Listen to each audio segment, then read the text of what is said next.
The following program is an exclusive presentation of Bright House Networks. The Bright House Networks High School Football Game of the Week pregame show. Sponsored by Premier Equipment Rentals.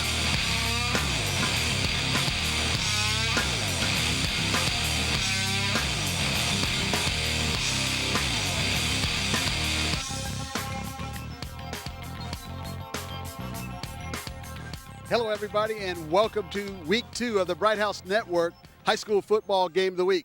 Tonight, we're live from Liberty High School, where tonight's contest between two CIF Central Section Division I powerhouses will have more than just playoff implications.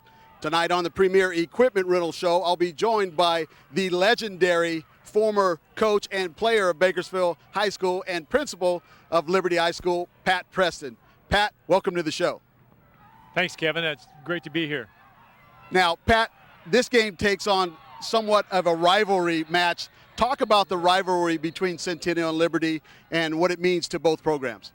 Well, as most rivalries, it starts with kids knowing each other back in junior high, and there was split junior highs in this area, and so the kids have played against each other, played with each other, and it's exciting for us to be able to play. We're in the East Yosemite, which normally doesn't play Centennial and Stockdale in the West Side schools, so to be able to match up with them and play. And then also Tim Davis a few years back created the Freedom Bowl so that we have something that we're playing for. And so it's exciting to get out here and have that challenge. And both programs are very successful programs, and so it's exciting to see us get to play each other. So Freedom Bowl 5, you've played in a few big games yourself. This game kind of takes on the feel of a big game. Talk about some of the big games that you've coached in and played in. Well, when I was fortunate at BHS to have some really talented players, and we had some big games. And back in those days, our rivalry was with West High. They had some outstanding teams, coached under Kevin Sneed and Dallas Grider. And when I came back to Bakersfield from Hanford, we got the program going at BHS, and we had actually a Valley Championship game against West High up at the stadium that had about 20,000 people at the game. So it was really exciting to play them and play in those kind of games. And then back when I was in college, actually Gary Fowler, who was last year's athletic director here, he and I played in the big game, which was Stanford-Cal, and that was a big rivalry. And that was, on both campuses, and we had a big axe that was the winning trophy for both schools, and we battled 3 or 4 years there, and I think the last year, when Gary was a senior and I was a senior, it was 29-28, so it was a great game. We had Jim Plunkett as the quarterback, so we had some players, so they ended up going on to be an NFL players, so it was exciting, and those rivalries really make football special. That's Pat Preston, principal at Liberty High School. Pat, thanks for being on the show. Hey, no problem, Kev. I'm glad you had me. I appreciate Bright House being out here this weekend. It makes it exciting for high school football. Thank you. And now, let's hear what Coach Brian Nixon has to say about his team's chances tonight.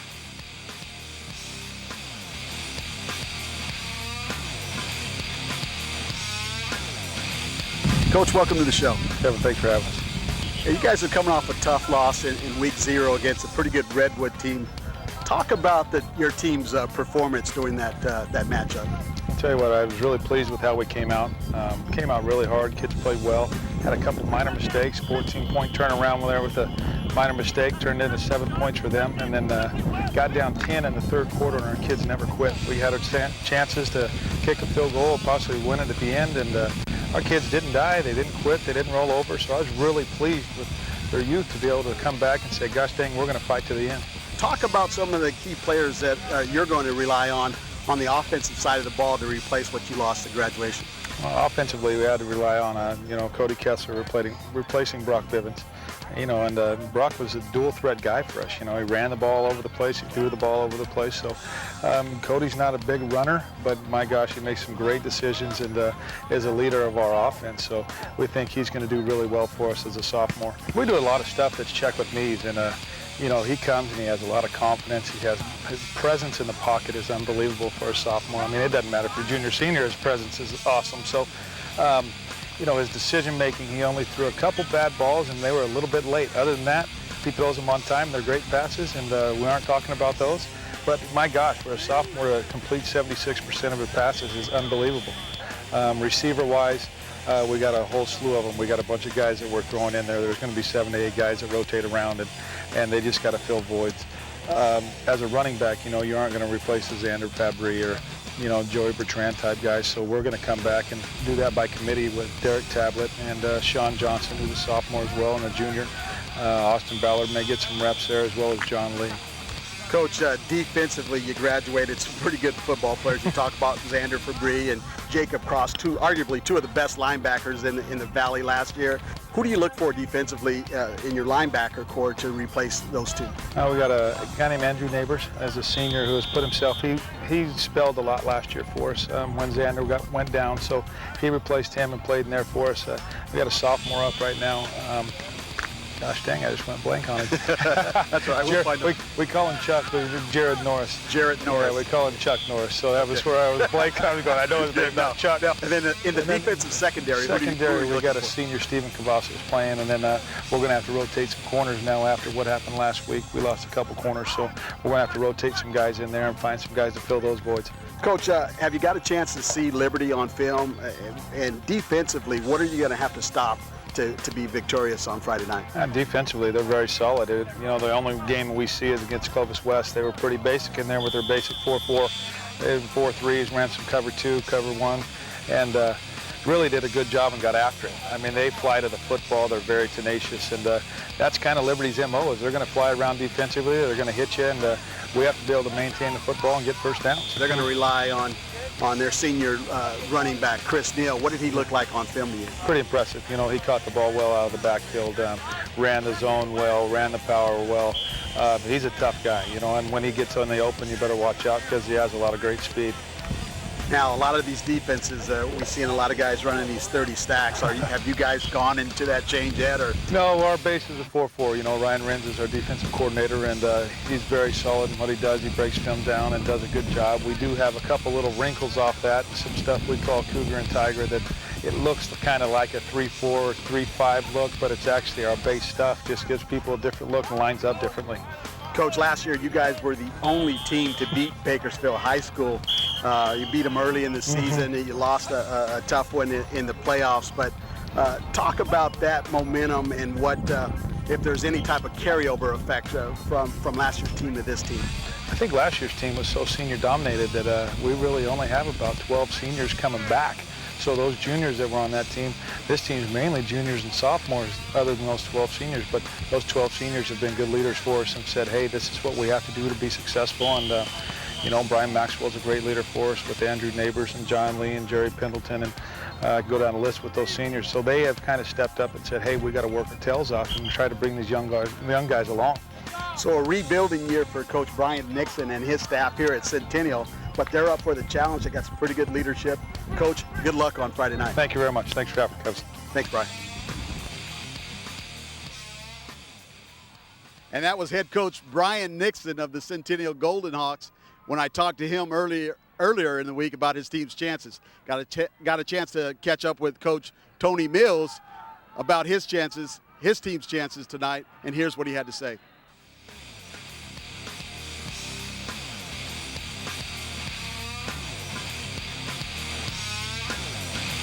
Coach, let's talk about game management. You're probably one of the few coaches who is not a coordinator on any side of the ball. From my understanding, you've got an offensive coordinator and you got a defensive coordinator. Tell me how that works. Well, actually, it's really beneficial for myself because, I can keep my mind clear, under control, game manage, play it by the book.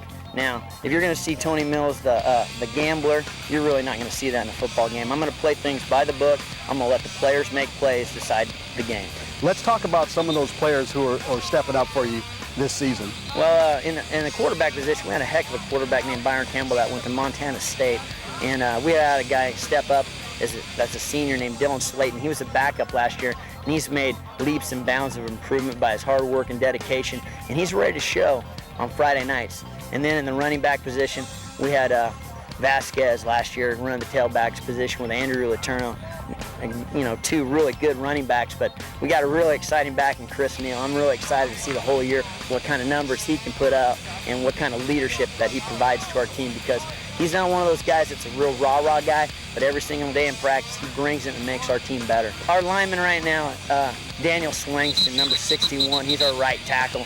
He's one of our anchors on the right side of the line. He's a senior, and he's doing a great job for us. His workouts this summer were outstanding. And then we have Sean Centennial, our left tackle. We're benefiting that we have 2 tackles that are seniors, and they've provided some good leadership. And then in the interior center position, we got Austin Rifle returning starting center. So our line is almost back intact from last year, which is a good thing because they had time to mature last year, and we're really looking for them to, set the tone in the interior line to control the game.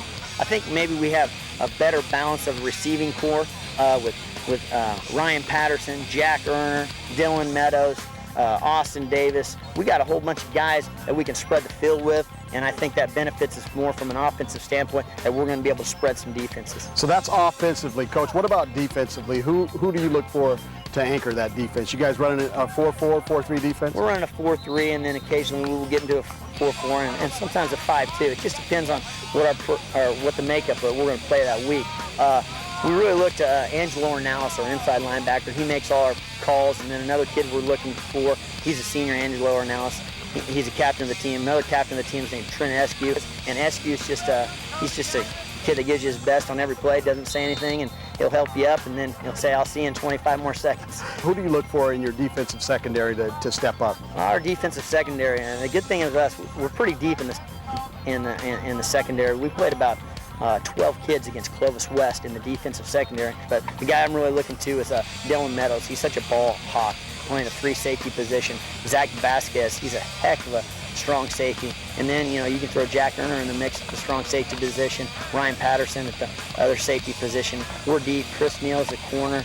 And then we got Austin Davis, Cody Wong, Tyler DeLink. I mean, we're very blessed to have a lot of guys that can play that defensive back position that's going to enable us to rest some guys and get them in on the offensive side of the ball. What are the keys to victory for you on Friday night? Well, the key to victory on Friday night is, obviously take care of the ball, great field position, but not let number 7 beat us. Number 7, man, I'm telling you guys are in for a treat tonight, and I hope he just doesn't treat on us, and hopefully he treats on somebody else. But this Cody Kessler, their sophomore quarterback, he's something else, and we're going to have to do a good job of keeping him in the pocket because he throws the ball as well on the run that he does stationary, and he is so accurate. So many times you see kids in high school football that, they have a good arm, but they may not be accurate. He's got it both, and he's got great feet. So we're up for the challenge, and we have to stop him from, making plays because, heck, he threw 45 passes last week, completed 34 of them for only 1 pick in his first varsity start. Hey, you're going to hear a lot about this kid, but I hope you don't hear very much from him tonight when he's playing against us. Coach, good luck on Friday night. Thank you. Thanks, Coach Keys. And I know you're going to be calling this game, but hey, you're a Patriot at heart, baby. And that's going to do it for our Premier Equipment Rental pregame show. We'll be back with the kickoff right after these messages.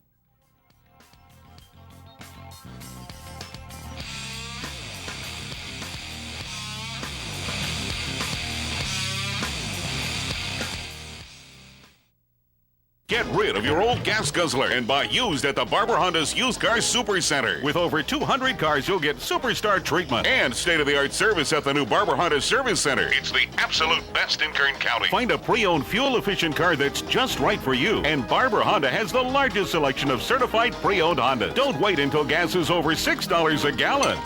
Start saving gas and money now at the Barber Honda Used Car Super Center, 4625 Wyville Road at the entrance to the Bakersfield Auto Mall. ESPN College Game Day. You ready? I'm ready. The #1 college football show. Expect the unexpected. I know you've done your homework on this. Absolutely. Every Saturday. It's always a fun place to be. Look at these beautiful people. This is heaven. Live from the nation's college football hotspots. These are the best college football fans in the nation. The guys, the predictions, and the headgear. Go Buckeyes! ESPN College Game Day, built by the Home Depot. Saturdays at 10 a.m. on ESPN and ESPN HD. Then log on at collegegameday.com. Jump into a life you love.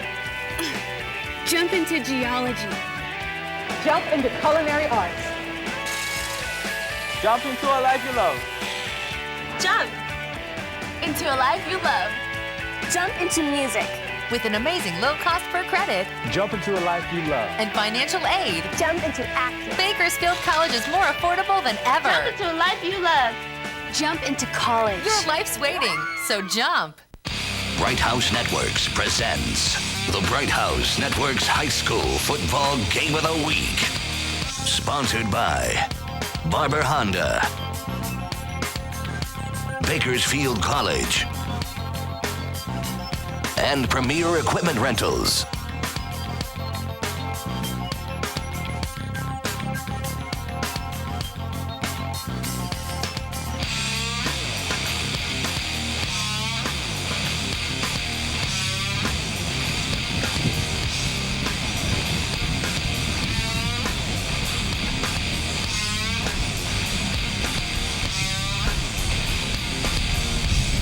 A very beautiful, fantastic last summer Friday of 2008 to all of you out there in Kern County.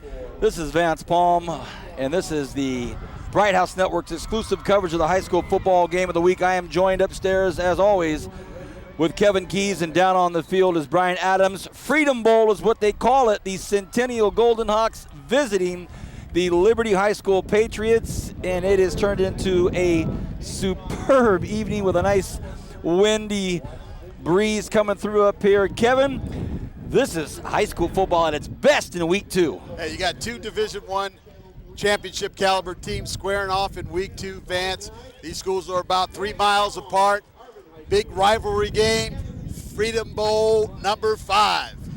Brian Adams down on the field has played some massive high school football games here in Kern County. You and I and Kevin were walking around on the field talking to the coaches. This game has one of those feels, doesn't it, Brian? It definitely does, Vance. It has a big game feel early in the season. The kids are excited, the crowd's excited, you can feel the buzz. And the kick is up, and that wind is going to take it, it's going to carry it, and that is deep. And it's caught out there in no man's land by Sean Johnson. It'll be 1st and 10 for the Centennial Goldhawks. And thank you for a fantastic Premier Equipment Rental pregame show. And now we get to see the young phenom, Cody Kessler. Cody Kessler threw for over 300 yards last week in just his first varsity football game, Vance. Coach Brian Nixon, who was an outstanding quarterback of his own back in the late 80s for the Renegades, played in that Potato Bowl 2 years in a row, came up short on both ends, but he says that Cody Kessler might be the best quarterback he's seen since he's been coaching. Woo! I chatted with him earlier. I said, how's the young gun? He said he is fun to watch. But the storyline that we'll get to in a moment here is all of the injured receivers. He has 3 spread left. Here we go. First play from line of scrimmage. Kessler will throw, has some coverage, has some guys open, but he goes down, takes about a 2-yard loss. Kevin, let's talk about some of these injured receivers that the Centennial Golden Hawks can have to deal with tonight. Well, you know, they're going to be searching for some guys that step up tonight, but that's what it's all about. When you run a quality program like Coach Nixon runs, there won't be a problem guys stepping out. It's just going to be, they're going to have to establish a running game for Cody Kessler to have some success tonight. Cole Hallam, Adam Clayton, Brian Maxwell, Brett Wallace, these 4 receivers all dinged up. So now we go to the right side with everybody spread, and as Kevin said, we're going to have to establish some kind of running game, and it's going to be Cody Kessler probably doing the running. Cody going to be swarmed up there and brought down for another loss, so 2 straight plays, 2 straight losses for the Golden Hawks. And 2 straight plays that Jarrett Eskew has made from his outside linebacker position. You're going to hear his name called tonight on both sides of the ball, Vance. He's an outstanding young man, Ivy League student, academic guy that plays tight end and outside linebacker. High school football game of the week, week 2. We're at Liberty High School on a beautiful, gorgeous final summer Friday night.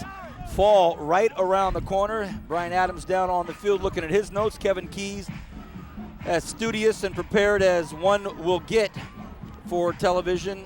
Looking forward to a cool night tonight. 3rd and 11 for the Golden Hawks. Kessler's going to try to put this up in the air. Kessler's in more trouble. Might going to be a holding. Kessler's going to be thrown for a loss. Probably going to be declined. So right now, Liberty Patriots doing all they need to do. We'll take a look at this on the replay. You'll see this young junior, Rain Cravens, come from his defensive end position to grab some cloth and take Cody Kessler down for a 3rd loss, and that's going to bring up the punter. Well, there's 2 Codys on the field. Cody Temple, number 75 from the Patriots, was making a beeline for Cody Kessler, and he was the one that was held and drugged down, which allowed Cravens to get in there and make that hit. So a very, very impressive defensive stance here. And Cody Temple is just a sophomore. Can you say sophomore? Time to boot the ball up into the wind, and it's not that good of a punt. It's going to bounce, if you can believe this, on the 35 yard. Oh, what a big hit out there. That's good. That's Chris Neal. He's going to take he's going to take a few shots tonight from both sides of the ball, running the football and from his defensive back position. Might be one of the best two-sport athletes in town. Well, of all the youngsters we've been talking about over week 0 and week 1, Chris Neal, finally we get to talk about one of these veterans, and he just laid out that player right there that you saw go rolling by, and that was Andrew Neighbors. He got stuck by Neal, so there are some seniors we're going to talk about tonight. Well, that's what this rivalry game is about, the Freedom Bowl. These guys, they grew up together and they played youth ball together. They're going to take some shots at each other tonight. Well, after 3 years of big campus Byron Campbell tossing the football around, now it's Dylan Slayton take his first snap on Bright House Networks football. Slayton hands the ball off to Neal. Look out, everybody. Neal is a very dangerous running back. Brian Adams, we have witnessed young Neal for a few years down there for Liberty High School. Could be a big factor tonight. Well, he definitely can be a big factor. Had 140 yards rushing in his first game, Vance. And this kid's going to help the quarterback with little experience, because he's going to be able to neutralize and pound that line with those runs and open up the passing game. And also, Rick Van Horn, one of the better offensive coordinators in our area, is going to give this young man a chance to have some success. Slayton, QB, 2nd and 7, has Neal behind him. Great passing down, and that's what they do. Flicks it out here to the right side, and it's caught by Ryan Patterson. Patterson brought down out there by a host of Golden Hawks, including Derek Tablet.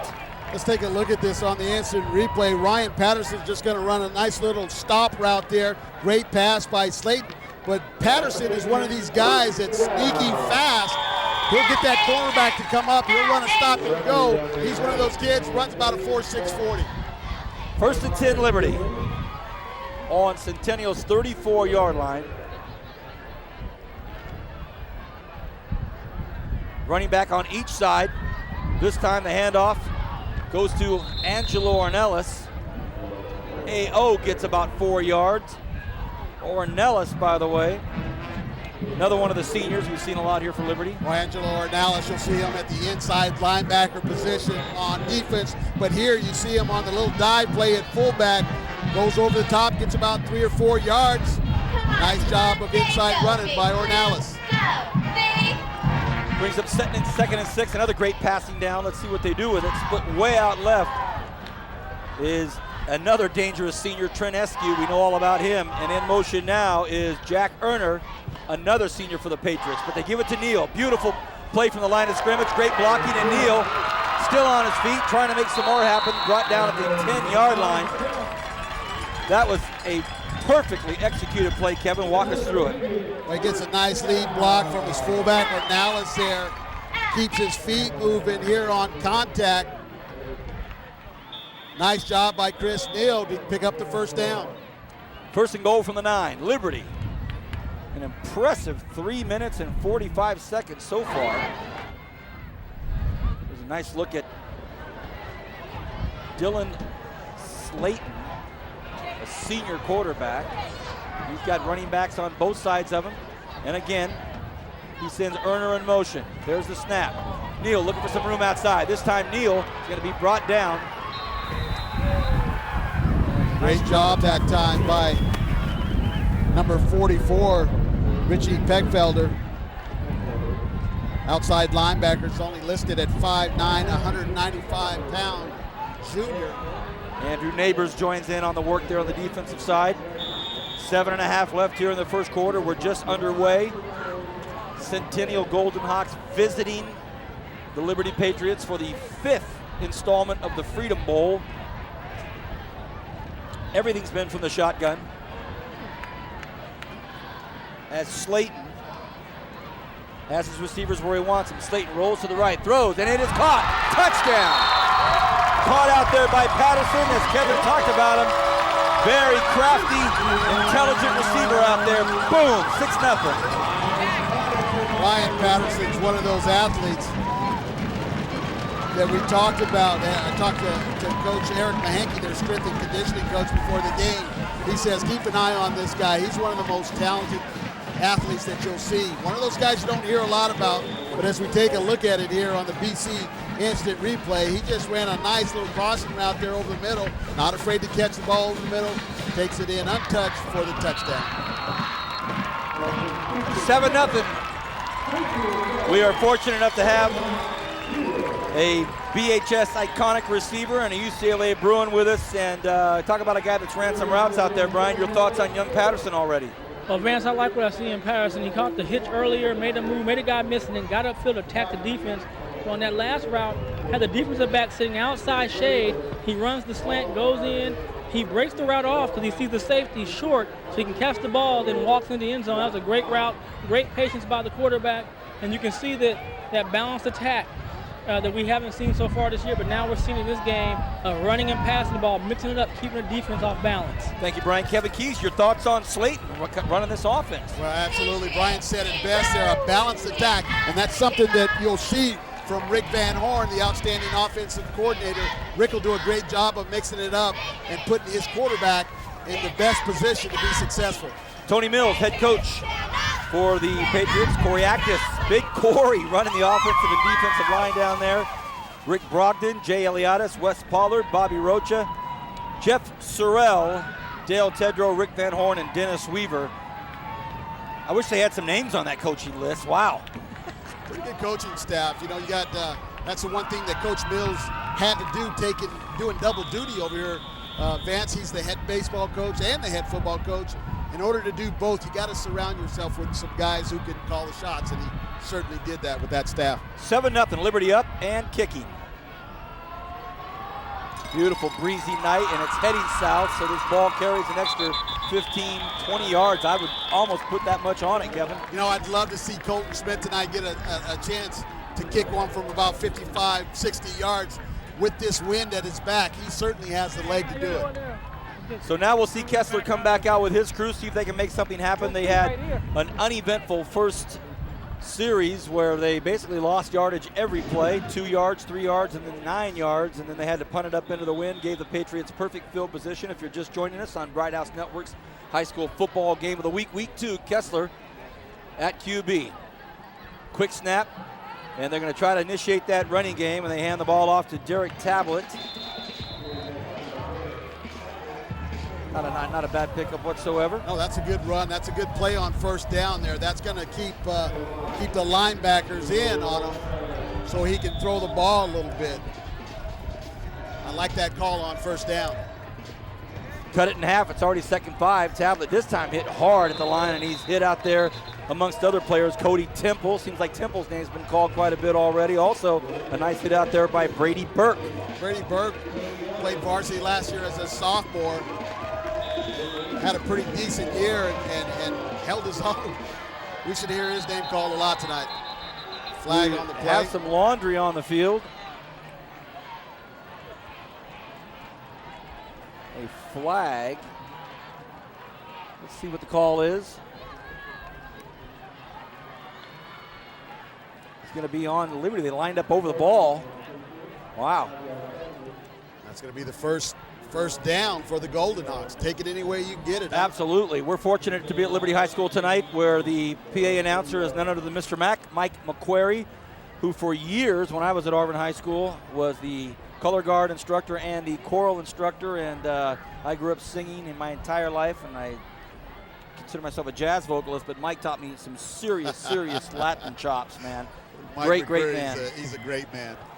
All right, 1st and 10. Look at this. 6 minutes left, and oh no, they're going to have to take it right back as Justin Murphy got a little excited up there on the line. I bet you he was going to go one-on-one with Villarreal up there, and he jumped the line. You know, Murphy's little guy, goes 5'7", 130 pounds, just a junior, but he's got some wheels, and it looked like he was getting ready to run that fly route.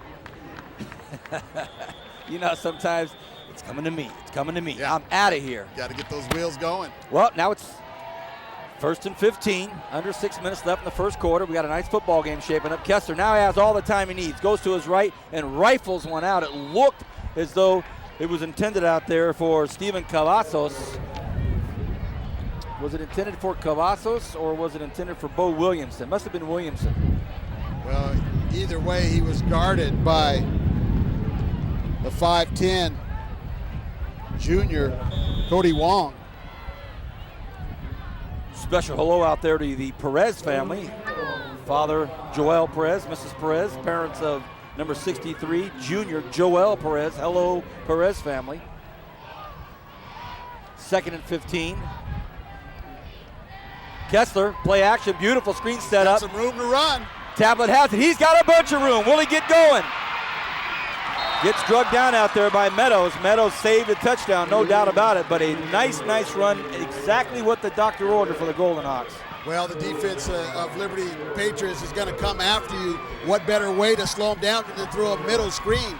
Tablet does a great job breaking this to the outside, and as you mentioned, Vance, a touchdown-saving play by Dylan Meadows. Coaching staff for the Golden Hawks, we will get to right after this play.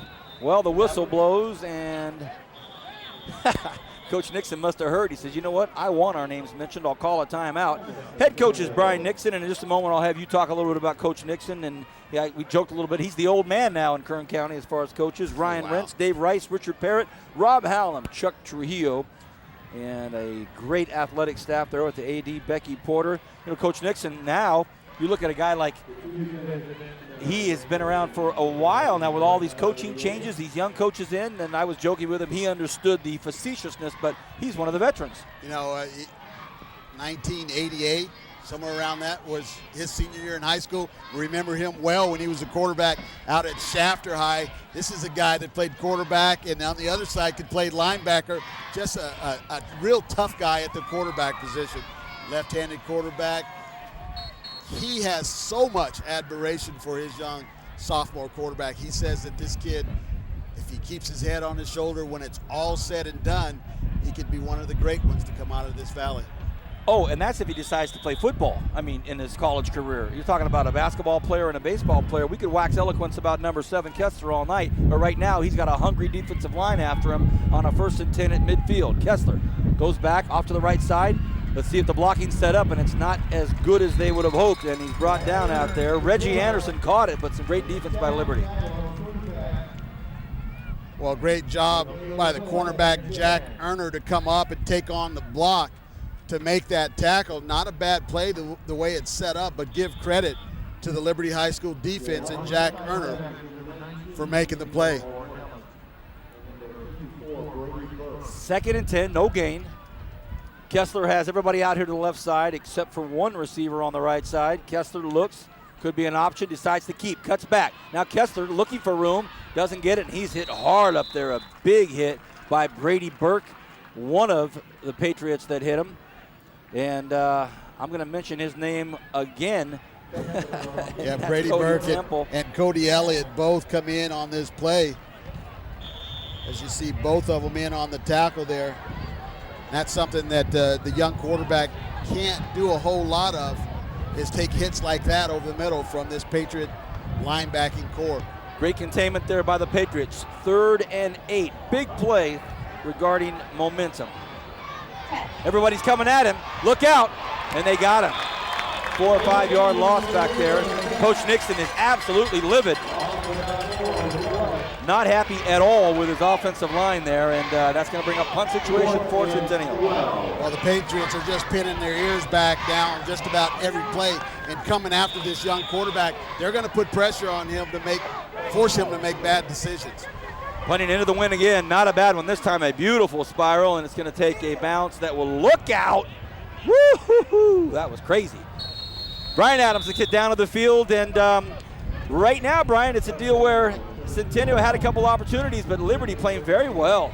Well, Liberty's defense, it's like they're still playing well like they had in the past under Coach Provençal, but one thing that I saw in that is you get them in 3rd and 8, when that spread offense, those receivers out, you can blitz those linebackers and put a lot of pressure on Kessler. We didn't have time to get rid of the ball, and that's what they've done both times on those long 3rd down plays. So the key for Centennial is to keep it in 3rd and short, 3rd and 5 and less, so they have the option of Cody to throw the ball or run the ball at the back. Thank you, Brian. Could be a pass out here right now on 1st and 10. Patterson out to the right. Could be one-on-one. We'll see. They bring the tight end. Eskew over. Maybe it's some blocking. Will they go to Neal? He wants to go to Patterson. No, they go right across the middle. And a big hit out there, a flag right in front of the receiver, Patterson. We'll see what this call is. Well, Stephen Cavazos came up from his safety position, did a great job of putting the hit on SQ, the tight end. Let's take a look at this. He had him open early, Vance. Just missed it there, kind of held on the ball too long. As you see Cavazos come up and lower the shoulder. This is one of those rivalry games, as we talked about, that there's going to be some big hits tonight. Vance, Brian Adams is no stranger to big rivalry games. Brian had somebody in his ear down there. We could hear in the microphone. Looked like a fan wanted to chat with the Bruin. No, it was Mr. and Mrs. Keys, and Rick Van Horn has the sweet potato pies. So get them pies from Rick Van Horn there, Kevin. Oh. One for Corey Costello and one for the crew here, up there. So make sure Rick gets it to you. No more pies for Corey Costello. What? He's one sweet potato pie away from 300 pounds. 3.5 left, and we might be done. This could be our last game, Kern County. Enjoy it.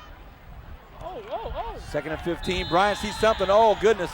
Brian, what'd you see? Well, I had the receiver out there, false start. And again, you know, Vance, that's my pet peeve. A receiver should never, ever, ever leave early because you can't hear the quarterback hit a snap anyway, and you're taught to go off the ball. So when the ball moves, you move. They have the wind behind them for another 3.5 minutes. They had good momentum. Now they're marching backwards. Hey, Brian, got a chance to talk to your old coach pregame show, and he talked about big rivalry games that he coached and played in. What are some of your memories about rivalry games? Well, for high school, for us, it was against West High when I was playing, because West High was a dominant team in the mid-'80s and early 80s and throughout, so that was a big rivalry there. And then, no question, it was the UCLA-SC game. There was no bigger rivalry for us in college on that. And then the Cal-UCLA game would be next. So those are the big rivalries that I played in. Neal on the carry fumbled the ball, but it was picked back up. He was hit hard out there. We see the ball strip out. That would have been a fumble, but they called it down, but it was recovered by the Patriots anyway. That's a great job recovering the fumble there. That could have been a huge momentum swing for the Golden Hawks. Great job by our Bright House Networks production crew to catch that one. Nice job, fellas. 2:53 left here in this first quarter. 3rd and long for quarterback Dylan Slayton. Has protection back down there in the backfield, but he might send those guys out. He does. Slayton looks, has a man open. The ball is deflected at the line, or I should say in the backfield back there. Great job by the front 5 from Centennial to knock that ball down, and Liberty's going to have to punt it. Yeah, it looked like big number 72, Justin Wallace, 6'3", 272 pounds, got a mitt on it. But a great job, and this is a huge stop right here for the Golden Hawks. Could be a big momentum swing for them, as their punt returner is somewhere just past the midfield, and they should have good field position. Perfect snap. Has the wind. What a nice spiral that was. It's touched. Gonna have to pick it up. Oh, pick up that bread. Looking for some room, and he is finally corralled down there by 4 or 5 Liberty Patriots. A nice job down there by Cody Wong to finish things off, as well as Greg Bolts. Nice job, special teams, fellas. So 1st and 10, Centennial. Colt Smith is showing his worth as a place kicker and a punter. Man. That ball, I know he's got the wind at his back, but that was about 55, 60 yards. Here we'll see the knockdown. Who was this? Who got it? Oh, it's number 20 is the one that got in on it. Was Brett right there. Harmel. So Harmel knocked that down. We thought it was one of the big guys, but Harmel got in there and knocked it down. That's a very big swat. Kessler trying to get back on target here. They'll go to the ground. Nice play up the middle. Both times that they've started series on the ground, it's turned out well, and that was Harmel. Oh, sorry, everybody. Myron Moore. Mason Ermston came up from his linebacker position. Make the tackle. 2nd and 5. Both times they picked up half of their first down when they started the series off on the ground. Kessler, I think, wants to hand it off again, and he does. Liberty all over it this time, so they try to go to the well twice in a row. No gain that time. Should be 3rd and 5. You're watching the high school football game of the week on Bright House Networks Bakersfield. There's a shot of head coach Jeff Chudy, the Bakersfield College Renegades, kind of pondering things here on a Friday night. Right behind him, the Life Interrupted van, and if we get a stoppage of play, we'll have either Kevin or Brian or both talk about a very important and integral part of the high school football series this year at all the campuses. 3rd and 5, $1:12 left here in the first quarter. Centennial trails by a touchdown. Kessler has had people on him all night long. Kessler looking for some room. A great move, but he's swallowed up behind the line of scrimmage, and they'll have to put it up again. So right now, Kevin, the story as we see our BC replay is all about this Liberty swarming defense. Well, they've got a lot of guys who are athletic on that defensive line in the linebacker positions. As you see Rain Cravens there make the tackle. Play fast and fly to the football has been a philosophy here, started by Coach Provençal, as Brian mentioned, but there's no difference this year in this defensive team. Going to get a chance to do some running here. Can he break a tackle? He does not, but that's Tyler Gelink. Gelink brought down out there, almost got free. We see on our Bakersfield College replay, he's trying to break a few tackles here and there, and he finally gets free down there. We have about 26 seconds, and Brian Adams, where are you, bud? I'm at the Life Interrupted trailer here with Danny Wells, Officer Danny Wells. Can you tell us a little bit about what's going on behind us? Well, this is our crash trailer. This holds a crash car from a fatal accident that occurred here in town where a young girl was killed. And we bring it out to events so that kids can see it and get a sense of what can happen out there when you're driving recklessly or driving under the influence of drugs or alcohol. And you know, teenage driving is really a dangerous time because you're just starting to get your license, learn how to control a car. So it's a great thing you guys are doing. And how long have you guys been doing this? This program's been going on for about 6 years. The trailer we have, we just got. It's a brand new portion of the program. We've had it about a month, and we're hoping that it'll make a big impact. Well, Officer Wells, thank you for your time and keep doing the good work and protect us. Thank you. Well, that'll do it for the first quarter. 7-0 Liberty over Centennial. Freedom Bowl on Bright House Network's Bakersfield exclusive coverage. Back in a moment with the second quarter.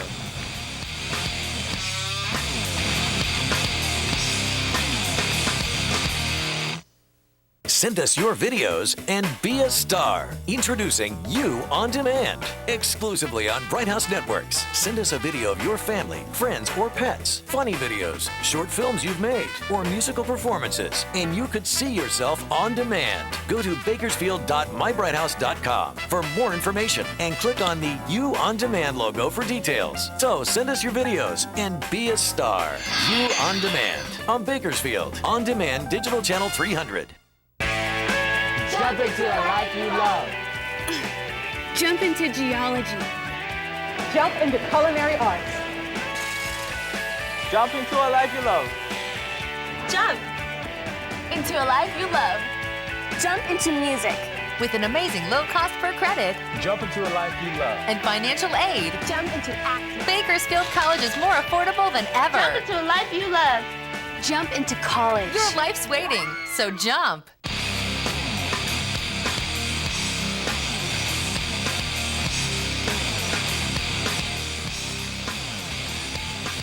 Welcome back, everybody. Midfield, 1st and 10, start the second quarter. Here come the Patriots. Is that a backwards pass? No, they say incomplete right away. Dylan Meadows was the intended receiver on that play. Didn't fool anybody. Nice job by Murphy. We want to thank Premier Equipment Rentals for the pregame show. Kevin, thank you. Great job. And we also have these great scissor lifts on behalf of Premier Equipment Rentals. Bakersfield College is our instant replay sponsor all year long. And someone tonight will win the Barber Honda Player of the Game Award presented by Sam, the sales manager, and our own Kevin Keys. Thank you to our 3 big-time sponsors. 2nd and 10. Oh, movement on the right side of the line, and that will be Jacob Osborne. Jacob Osborne, the 5'11", 171-pound, can you say, junior. A little bit of action down there. We also want to remind everybody that if you missed one of our Friday night telecasts, you can catch up on all the high school football action, game of the week matchups on Bakersfield On Demand, channel 300. It's digital and it's anytime, 24/7 at your convenience. And check out all the other exclusive local programming on Bakersfield On Demand, including You On Demand, where you're the star. Send us the video, mybrighthouse.com for more info. 2nd and 15, Slayton goes to his left. Haven't seen him run and throw yet. Did a nice job of it. Meadows, what I like about that play right there, Kevin, knew he had 2 defenders right there. He just said, let's get it on. Now that's what you're supposed to do. You catch the ball, you knife upfield.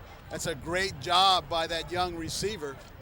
As we take a look at it here on the BC insert, catch the ball, knife upfield, lower the shoulder, pick up 2 extra yards. That's the voice of Kevin Keys. Join us this year on television. We are stoked to have him. When I say we, I mean Brian Adams and myself. Centennial not ready on defense. Liberty capitalizes on it. Neal plows ahead for the first down. The scoreboard said 3rd and 40, but it was 3rd and 4. So first down, Liberty. Nice little cutback run there by number 23, Chris Neal. Great job knowing the down and distance, Vance, and picking up the first down. Well, it looked as if Centennial hadn't really got things together yet on that defensive line, and by the time Slayton did that snap, boy, it was trouble. So 1st and 10 from Centennial's 34-yard line. If you're just getting to your television, it's 7-0. Liberty had a very impressive first 8 minutes of the game where they played some great defense and then scored a touchdown, but it's been no scoring since then. Slayton looks, wants to go across the field. He does, and catchable ball, but a lot of traffic in there. Brian might have seen some alligator arms there. Well, Vance, that's one of the things you see receivers when they go across that field like that on that hard slant or hard post. You want to lay out for the ball. Once you decide to lay out, just go all the way out, extend your arms, and just try to catch the ball with your hands and snatch it in and try to turn to deflate the hit. But you talked earlier, Kevin, about the young man knifing up field and making contact with the defender. I tell my receivers when I teach my young receivers when I work with the guys on the weekends is that you need KYA, know your abilities. If you don't have the ability to shake and bake somebody, just pick up as many yards as you can. I formation now. First time right behind center is Slayton. He's been in the shotgun the entire first half. This has Neal written all over it. He looks for some blocking out there, picks up a great lead block. Wow, what a big hit by Aornalis. Angelo laid some wood out there and gave, go right ahead, Kevin. It's just your classic student body right, toss sweep. Nice little kick out block. Good job of Chris Neal reading the block, cutting the ball inside to pick up about 4 or 5 yards. That's a nice play. If you can do that every play, I tell you what, you don't have to have too much of a passing game. Well, we have a call on the field. Unfortunately, it's going to be against Liberty Patriots. Illegal procedure. So instead of a 7-yard gain, it's a 5-yard walk back. So also known as a false start. Big Corey Actis down there, standing about the 50-yard line. My wife and I and the kids were at the beach this summer, and we're standing there, we're sitting there having a little lunch at one of these little spots right on the beach, and this massive human being comes walking by, and I looked up and I said, Corey, is that you? He looks down, he says, Coach Palm, what are you doing, man? I said, big guy, what in the world are you doing? So we had a quick little chat. Called me a couple days later. We had a really nice phone conversation. I'm elated to know that he's down on the sidelines. Hey, I tell you what, I coached that kid when he was a sophomore in high school here at Liberty. That was the first football team that went undefeated here at Liberty, and Corey Actis was a big part of that. We'll have our cameraman get a shot of him when we can, but he is on the 50-yard line talking to the players right there. His back is to us now, and he's kind of peeking in there, and the big fella right there. And Corey had a shot to play in the league. He couldn't pass the physical, but he was a guy that started 2 years in a row for Ole Miss, and if you can start for Ole Miss, you're a player. That's him right there walking off to the right. He was a lineman with Adam Herron, a bunch of other big studs down on that line. Standing next to another pretty good lineman of the 70s, Jeff Sorrell. Jeff Sorrell. Jeff played for the Drillers. Coach Paul Briggs went up to UC Davis, played on a championship team up there. A lot of football royalty out here in the stadium tonight. A lot of great games taking place around the community. We'll have our second quarter prognostications in a few moments. 10.5. Brian Adams on the field watching patiently to see what happens with all these receivers out to the right side. Slayton has some time to set up, lobs one out there, and it is caught by a fan, I think. Well, Jack Erner was the intended receiver, And Slayton did a good job of just throwing that ball where no one could catch it, because Centennial did a great job that time on coverage. He had 3 receivers split out to the right. Now, Coach Van Horn calls that his rocket formation, trips to the right. 3rd and 15. Slayton will come in. Slayton, very,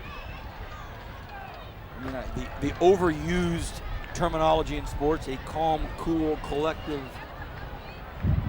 quarterback, but that's what he is. He just doesn't look rattled whatsoever. 3rd and 15 has Neal right behind him. Could be a screen. It is. Boom! Read perfectly out there by the Golden Hawks, and Nice without job. a doubt, nice tackle out there by Richie Peckfelder, 5'9", 195-pound. Can you say junior? Nice job by Peckfelder. Doesn't fool anyone. He does his job as a linebacker, spies the tailback, comes up. Had he not been there, that play would have went for a big gain. Nice job by young Peckfelder there to stop Chris Neal for a loss. Reggie Anderson deep on the 10-yard line. Now Liberty will punt into the wind on a 4th and 16. Perfect snap. And a nice punt. Let's see what happens with this football. And that went out on the 7-yard line.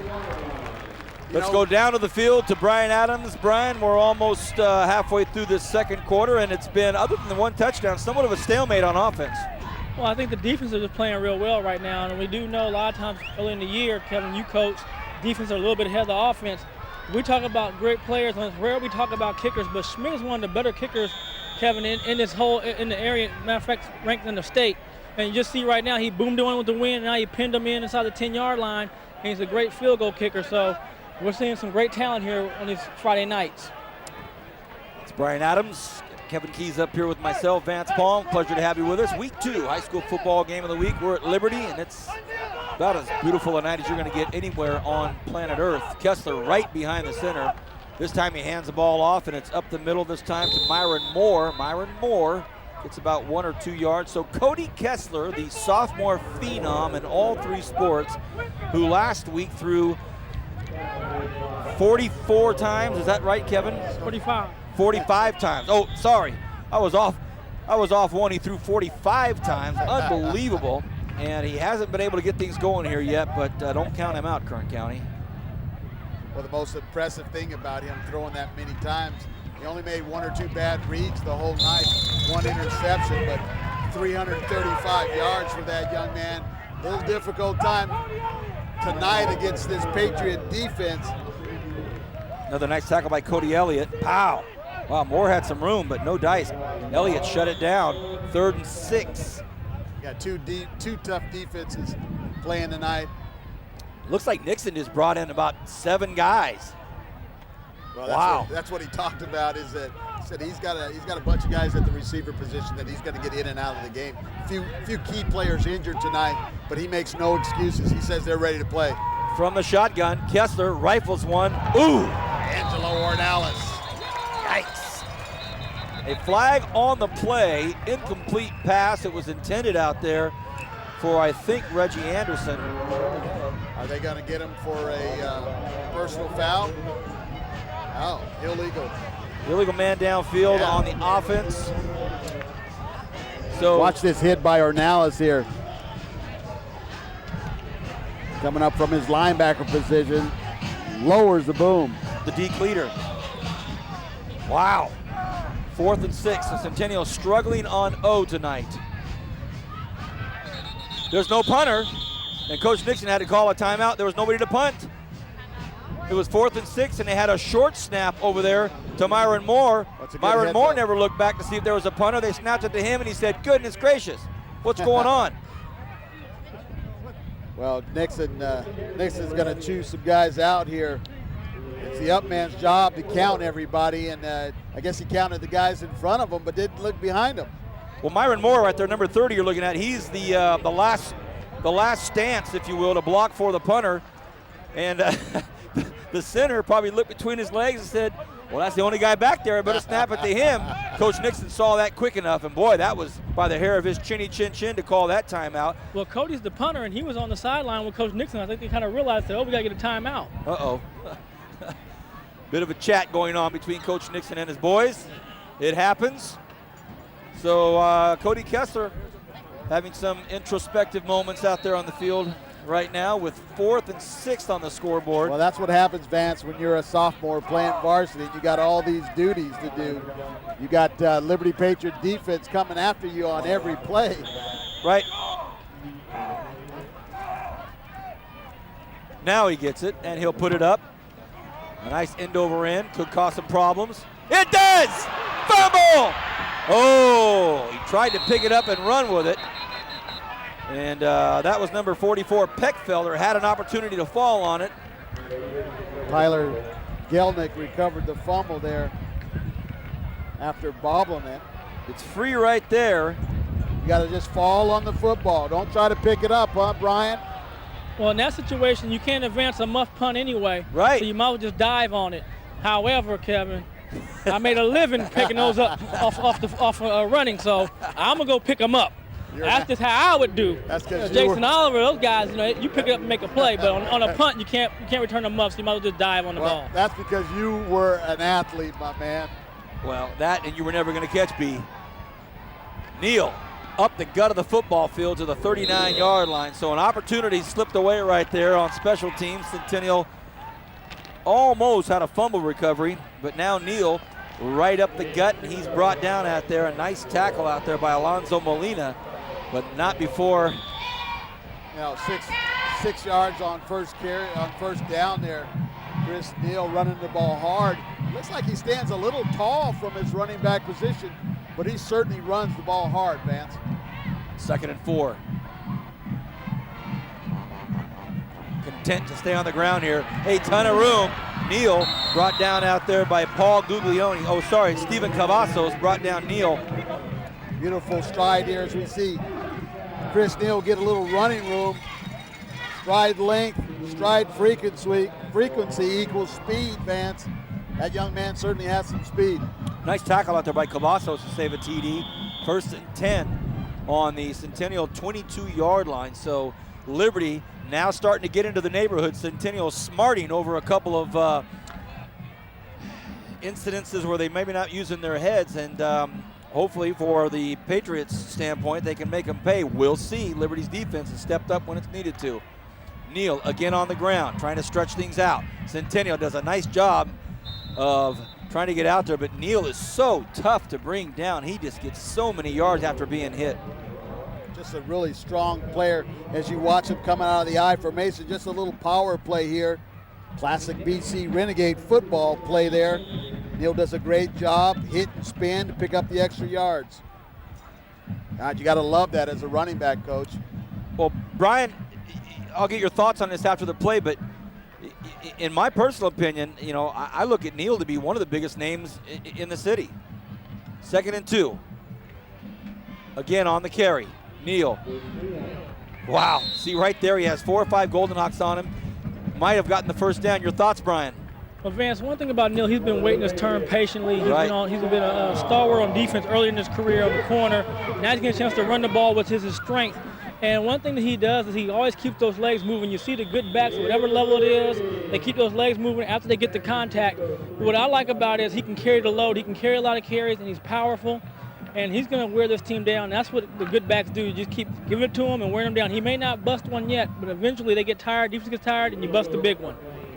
Perfect, Brian, perfect. 1st and 10 in motion, Affentronger.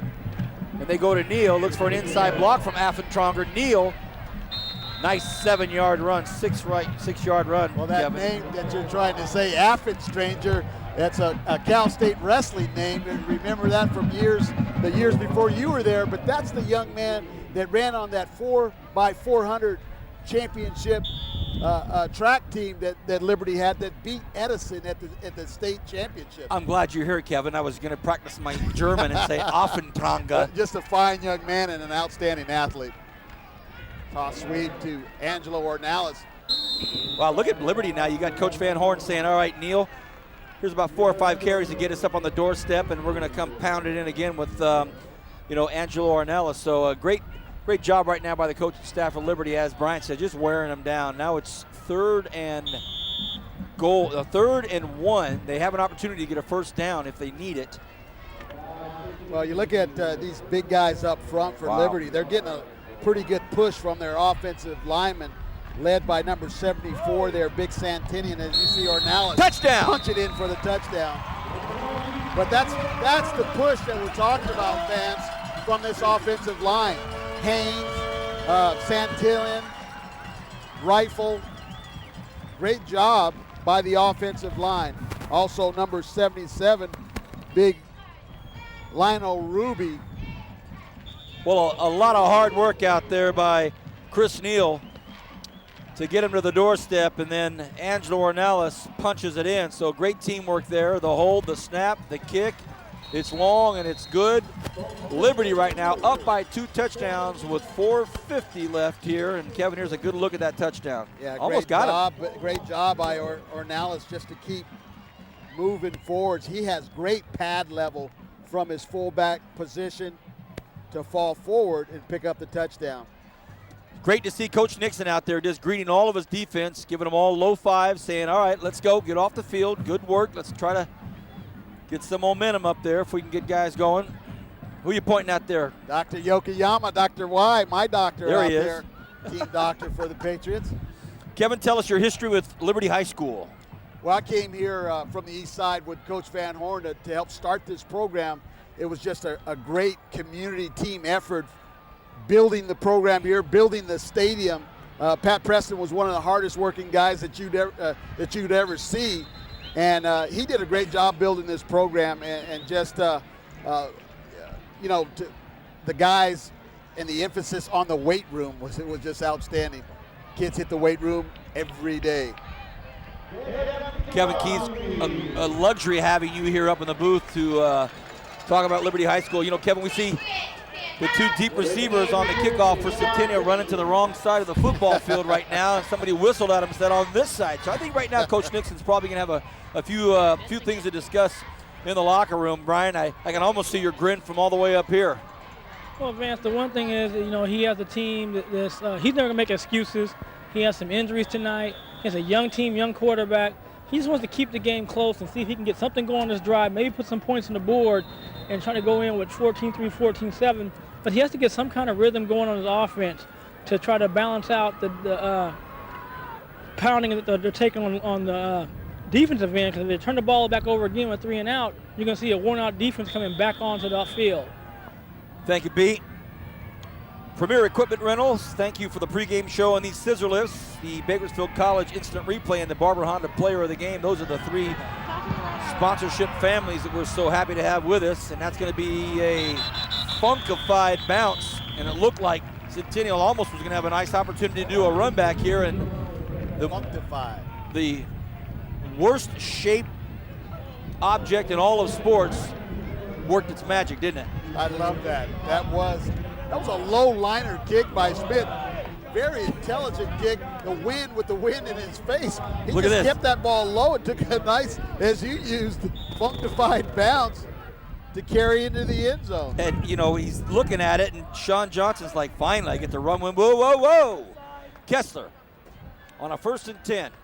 Goes to his right. This time it's all run. Cody looking for some space. And Liberty looking for a hold out there, and they might have had a case, but now Kessler said, hey, that's Corey Actis there you hear in the ambient microphone, the big fella we were talking about screaming at one of the officials. Matt Castellano did a pretty good job out here from his wide receiver. He might have had his hands on the outside here, but we don't pick it up on the instant replay. But, hey, there's holding just about on every play in football. And then Michael Wood hung on to Kessler a little long and threw him down. So tit for tat, as they say. 4:44 left in this first half. 2nd and 9. Kessler was running all the way. I think you said it best, Kevin, and Brian has echoed those thoughts. Just kind of get something going. That ambient sound you hear is these Liberty coaches. And they rifle one out there, and that's a nice pass out there. But I'll tell you what, a big hit by, is that Mason Ermston? From the basketball Ermston family. A 6'1", 180-pound, can you say junior, as we see Kessler throw right into your living room. Look at this wrap up. Mason Ermston is also pretty good quarterback on the offensive side. Just a real tough kid. Probably his best sport is in the pool. He's a swimmer here at Liberty High School. Flag on the play. It's going to be marched off against Centennial. So now it'll be 2nd and 14. Illegal man downfield. So you're hearing a lot of yelling by the coaches. Our cameraman Carlos is down there and close to the coaching staff, and you're just going to hear it in your living rooms, Kern County. That's you get the inside pass, if you will, by Bright House Network. 2nd and 14, 4:23. Kessler has pretty much everybody split out to the left side. We'll see what he does with it. Kessler goes to his left, has a little bit of protection. He throws well across the body, and there's a great example of it. It's caught out there by Tyler Ramirez. Nice play by Cody Kessler. I've seen Cody run to his right, run to his left. I think he throws as well, if not better, when he goes across the body. Watch the footwork there. He gets his shoulder squared upfield and just throws that ball right on the money to his receiver. And that's the athleticism that you see with this young quarterback, Cody Kessler. 3rd and 5. 3rd and 5. I want to mention everybody out there watching that James Lyles, number 66, one of the Liberty players that is suffering from stomach cancer. And if you'd like to help out the James Lyles Fund, just contact Liberty High School. Tell them you heard about it and you'd like to make a contribution to the James Lyles Fund. Young athletes struggling here. First down, possibly. The coaching staff from Centennial clapping, feeling good about that. Here's that rhythm we're talking about, Brian. It does so much for a quarterback's confidence and the receivers when they start catching the rock. Well, Vance, everything is played on. Any sport you play is played off a rhythm, whether it's basketball, baseball. You get into a rhythm and you get confident. And that's what they need. They need to see some positive plays, continuing to go their way. Even like I said, even if they don't score, at least eat up the clock and get some confidence. They go in the second half saying, hey, we can move the ball and make some plays on these guys. And here we are, Kessler from his quarterback position has a man open out in the flats, and it's dropped. Bo Williamson, the intended receiver. Nice job here by Kessler to get the ball out to his young receiver. Just can't come up with the grab, and that's going to bring up 2nd down and 10 for the Golden Hawks. 2nd and 10, 3:09 left here in this first half. Kevin Keys up here with myself, Vance Palm. Brian Adams, our 10-year veteran, down on the field. I'm one of the luckiest guys on the planet, getting to come out here on Friday nights with Kevin and Brian. It's a great Bright House Networks crew. 2nd and 10, 3 receivers out to the right side. Kessler looks, wants to go across the middle, has a man wide open. There he is. It's caught, and if he holds on to the ball, that ball was bouncing around out there, and there's Matt Castellano, a 5'11", 160-pound, can you say, junior. Brian, and, that's what you're talking about there, Brian, that confidence builder. Nice little slant route over the middle. Hang on to the ball. Oh, it does a great job to hang on to it there. But, Brian, you talk about the confidence builders that they have here. They may be able to get a score with the wind at their back. Well, you're exactly right. What y'all talking about, too, is a young team. These guys are very young. There's a lot of 10 and 11s on your roster. So you're talking about sophomores and juniors. So this is their first time in the big time game. You know, last year they had Redwood, but this is their first big game. So they got some jitters and a little nervous. And, two, you got to remember, Cody Kessler throws a ball equivalent to a collegiate player in terms of the speed and how the ball's coming off. So some of these kids aren't used to catching the ball that fast, too. So this is going to take time for them to get used to catching the ball coming off like that. Illegal block in the back was the call. Got to bring it back, but still 1st and 10, 2:44 left in the first half. Kessler starting to get in the groove. Well, there's going to be movement now, and here we go. So kind of shooting themselves in the foot here. That's going to push them back 5 more yards. But their Centennial's kicker, Cole Hallam's got a pretty good leg, as we saw him in the pregame.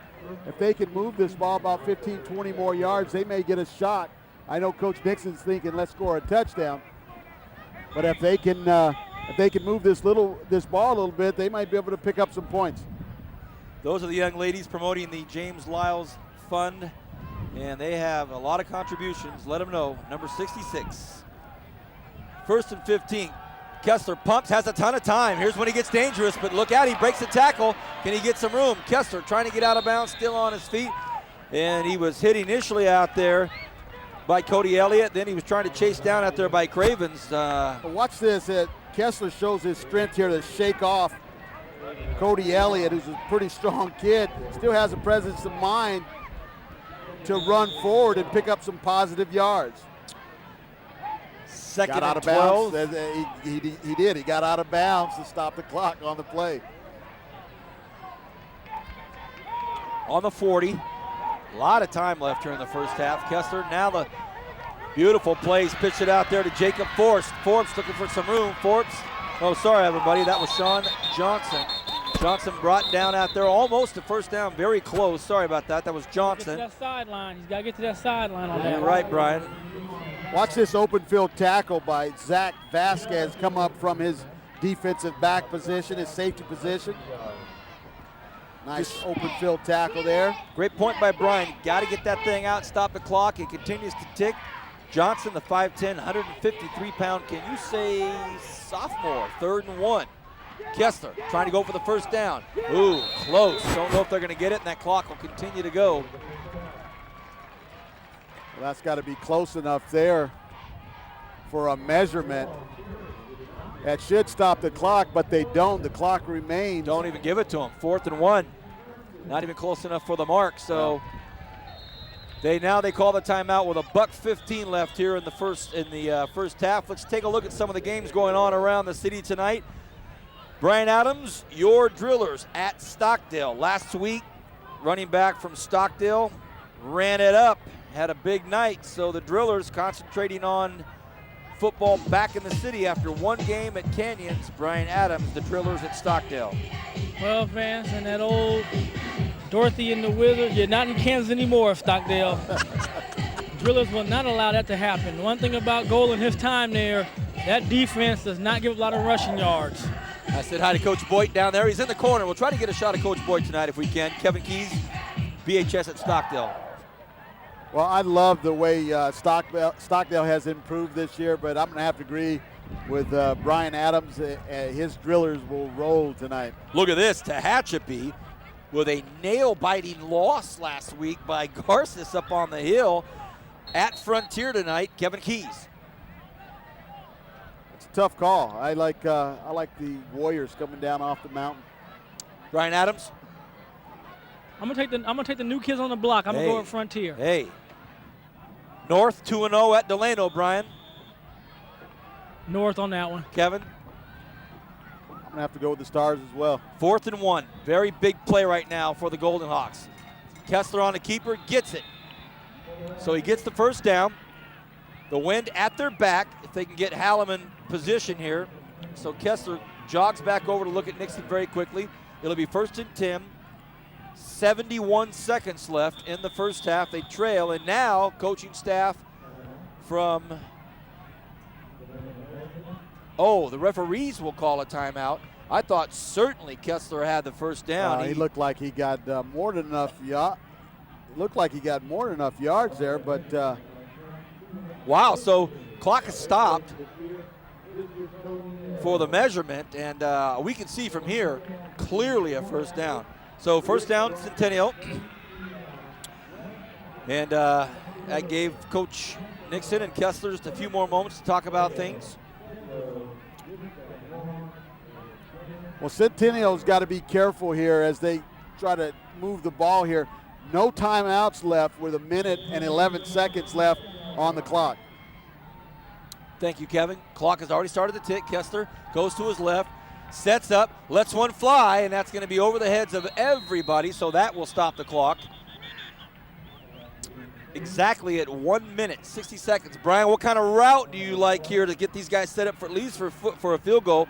Any kind of X's and O's you can give us? Well, with zero time on the clock, you either got to catch the ball past the first down marker or you got to get to the sideline. But the way the Liberty Patriots corners are playing, it's going to be hard to get a sideline route unless you're going to run a corner like they just tried. So right now, I would say use the middle of the field and just get the clock stopped and have a play ready to go. That's well, right. And it makes it harder, Kevin, and they just continue to rack up yards against them on penalties. Now the ball's back at their own 37. Yikes.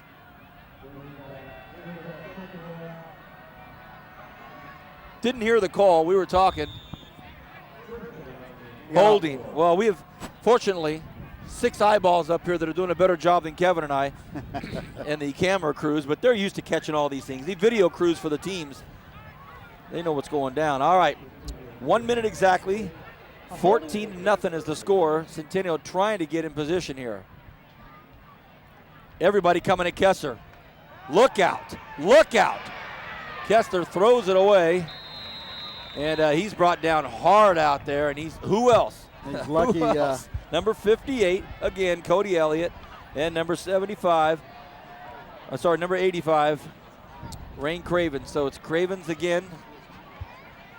It is number 75. Oh, that's what I thought. Yeah. I thought it was Cody Temple. My fault. Big Cody Temple. Should have gone with my gut. 2nd and 26 now. Long, long way, and it's longer than 26. It's actually 10, 20, 10, 20. A bunch. It's second and a bunch. Obviously, the fellas in the Bright House truck having a chuckle at my math, but I'm trying to figure this deal out. Going up the front, and he gets shut down at the line of scrimmage, and Coach Nixon right now, I think, is going to let this clock go out. I say that, but timeout now, and it's called by Liberty. They don't want to. They want to get a shot at this baby. So absolutely. Head coach for the Liberty Patriots again, Tony Mills, thinking, hey, we can stop these guys right here. So we see Schmidt. Tell me about Schmidt. Yeah, Colton Smith's one of these guys. I know he's got the wind in his, a little swirling wind here. But he's a guy, if they can hold him right here and call another timeout, they might have another shot at a field goal here right before halftime, as you see the Centennial cheerleaders come in, showing their enthusiasm. Well, the Liberty cheerleaders are over at the Centennial side, and the Centennial cheerleaders come over to say hello to the Liberty side. So some nice sportsmanship between the cheerleaders, at least. Very nice. Nice round of applause from all the Liberty fans saying hello. I like this. It's a nice new tradition. I know growing up in high school, I never really saw that. We didn't see much of the cheerleaders switching sides, but I like it. Good idea. Kevin with a late summer chuckle at me. Well, that's the two outstanding activities directors of these schools, Becky Porter of Centennial and Brooke Slayton of Liberty. Clayton! That's Rain Cravens. Rain Cravens. Cravens got him. And they'll call another timeout there. So it'll be 4th down. And they're going to give Dylan Meadows a chance and Chris Neal back there to run this punt back and get them in good field position. As we take a look at the BC Instant Replay, Rain Cravens picking up his 2nd sack of the night. Wow. Now it brings up 4th and 30. I figured it out, everybody. It's about 29, 30 yards is what it is. So that's a long punt. They'll have the wind behind them. I noticed Liberty has some new decals on their helmets this year. They've kind of changed up their scheme. Rain Cravens, I got to talk about him, Vance, for a little bit. That Life Interrupted trailer that you see out there is being facilitated by the Safe School Ambassadors. They welcome this Life Interrupted trailer on every campus, but he's one of those kids on campus that maintains order and does the right things. Rain Cravens. Excellent. We've got a timeout, so it gives us just a quick second to go over our last 2 games here tonight. Bryan Adams, the East High Blades, 0-1. At West, 0-1. Interesting game. West High Vikings. Kevin Keys. I'm with my man, Brian. And finally, Garces, after a huge win on the mountain against the Hatchabee at home tonight, hosting the tough Arvin Bears. Kevin Keys. The Rams. Bryan Adams. We'll go with the Rams. Kessler had to get it up quick, very quick. Bounces at the 50, takes a nice Centennial bounce to the 39-yard line. And Centennial not touching it. They want that clock. Well, to they got take about as long as possible. They got about 3 or 4 extra seconds to run off the clock there before the referees call it dead. But 28 seconds left. Hey, couple out routes, get the ball out of bounds. They might be able to get Colton Schmidt in field goal range. Here's the replay. They just let that ball sit there, and the Liberty coaching staff, touch it, touch it, touch it, touch it. Nope, nobody's going to touch that. They let, as Kevin say, 3 good seconds go, so smart play. 1st and 10, 28 seconds left in the first half. Bright House Network's Week 2 high school football game of the week. From the shotgun, Slayton. Low snap, has a man open. Flag on the play. It's up to the 40-yard line, so Dylan Slayton throws a dart out there. Good 35-yard pass, but we have flag on the play. False start on the offense. That's too bad because that would have put them close to field goal range. As you see Dylan Slayton there, nice, cool, calm, and collected, picked up the ball and puts it right on the money to Patterson. Wow. But all for naught. Nice play. A lot of penalties tonight in this first half. We a lot of play stoppage due to penalties, a lot of them on Centennial, and now Liberty smarting over that one because Coach Mills exactly what he had hoped for, and Coach Van Horn gets him in position, and then we had to march it back. So Slayton jogs over very quickly to his head coach, takes a quick second to chat about it, and it'll be 1st and 15 now, and I think the most prevailing thought here is this wind. Got to get this thing close with the wind coming right at him. Slayton barks out an audible. Uh-oh, watch out. Nice play. Gets it back up to the original line of scrimmage, and that's it. The half is over. Liberty leads by 2 touchdowns. Freedom Bowl 5 on Bright House Network's high school football game of the week. I'm Vance, Kevin next to me, Brian on the field. Back with the third quarter right after this. Get rid of your old gas guzzler and buy used at the Barber Honda's Used Car Super Center. With over 200 cars, you'll get superstar treatment and state-of-the-art service at the new Barber Honda Service Center. It's the absolute best in Kern County. Find a pre-owned, fuel-efficient car that's just right for you. And Barber Honda has the largest selection of certified pre-owned Hondas. Don't wait until gas is over $6 a gallon. Start saving gas and money now at the Barber Honda Used Car Super Center. 4625 Wyville Road at the entrance to the Bakersfield Auto Mall. Jump into a life you love. Jump into geology. Jump into culinary arts. Jump into a life you love. Jump into a life you love. Jump into music. With an amazing low cost per credit. Jump into a life you love. And financial aid. Jump into acting. Bakersfield College is more affordable than ever. Jump into a life you love. Jump into college. Your life's waiting, so jump. With cooking, cleaning, planning, and homework to do, when it's time for TV shows, you might not make it in time to watch. So let them wait for you.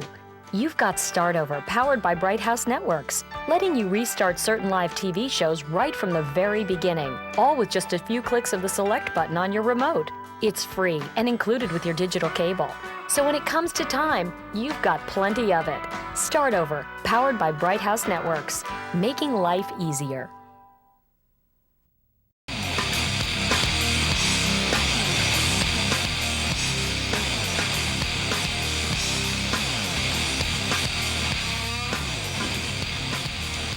Welcome back, everybody, as we begin the third quarter here at Liberty High School. 14-0 the score.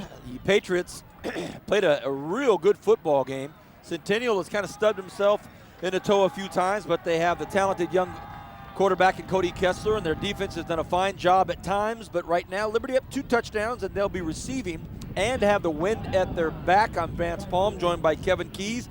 Nice football crowd here tonight.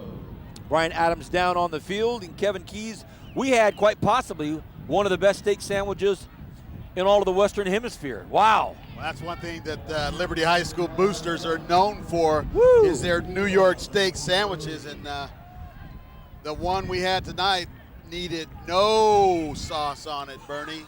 No sauce. Our director, Bernie Johnson, chagrined at the fact that none of those steak sandwiches rolled by that truck, but since you guys had 11 pizzas before the game, I think you guys are all right. All right, Brian, right now, this quarterback Slayton for the Patriots had a pretty decent first half. Your thoughts on the first mode of attack here as they have the ball? Well, I think he played within himself. Slayton did a great job of managing the offense. He used his running game and his linemen, and then he made the pass he needed to make to keep the drives going and threw a touchdown. We heard a halftime score. Stockdale 20, BHS 16. Wow. Little pop-over kick. 9-iron. Picked up by Neal. Neal looking for some room, cuts up the middle of the football field. Still has some more room. Oh, boy. Brought down out there by... Looks like number 8 for the Golden Hawks, Shane Moore. So we took a look at Neal on the BC Instant Replay. Dangerous. Picks up a few blocks there, sees some room to the outside. Moore does a great job to just hang on for dear life there. A little late hit there by the Golden Hawks that didn't get called, but Patriots are going to start with good field position here at the start of the third quarter. Neal behind Slayton, as we've mentioned, and I don't want to just beat it to death, but a big wind up here, and it's at the backs of the Patriots, so if Slayton wants to go to the air, he'll have that at his advantage, but with Neal pounding out yards every carry. Watch this on the instant replay if we got it. Here you go. Great job, guys. Watch Neal with first contact there, hits and spin, has great balance, spins out of this, pick up about 2 or 3 more yards. Wow. That's a nice inside run by Chris Neal.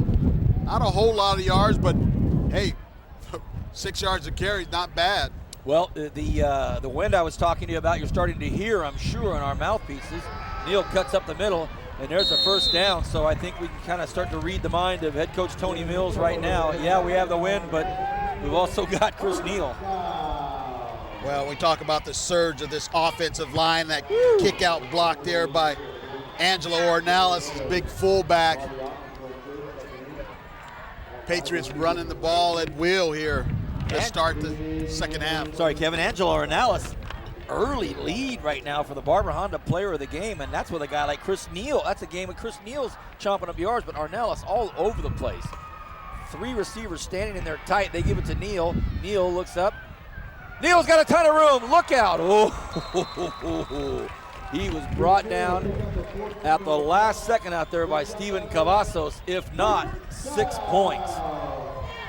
Brian, Chris Neal does as good a job as anybody we've seen in these first 3 weeks of getting the extra yards after first contact. Just a really tough guy to bring down. Well, Kevin, he has a great body for running back, very compact, and his strength, his upper body strength is amazing. He's able to also stiff arm guys and keep moving, but again, I love his leg drive. His legs are always moving and churning. 1st and 10, Patriots. Getting close to the neighborhood here. Now Slayton rolls to his right, throws across the middle, man wide open.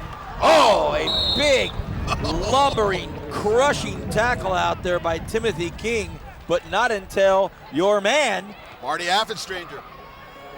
Marty does a great job to kind of just settle here. Slayton throws the ball on the run. But watch this big hit here by, boom, the big guy. Ooh, wow. Timothy King, a 5'10", 250-pound, can you say? Just a junior. Man. Well, Brian Nixon talked about Timmy King. Wow. Now he's running all over the place, King is. End around to Affenstranger. Looking up, cuts up field, another big hit. Boy, that guy's taking some slams out there, and that big one was Jared Norris, and as well Steven Cavazos, but he can take it. Watch this crackback block by Jack Erner here to allow Affenstranger to pick up some yardage here. Nice job by the Golden Hawks to fly to the ball afterwards, but nice gain. 2nd and 6 on the 15-yard line, so they're in the neighborhood trying to get to the driveway. And Neal, lone back, probably going to him, and it is. He comes up the middle, he's hit hard, and this time stopped for a loss. Maybe got a yard, but it'll be 3rd and 5 maybe. And here comes Burke into the football game. Brady Burke being brought in. He's coming in for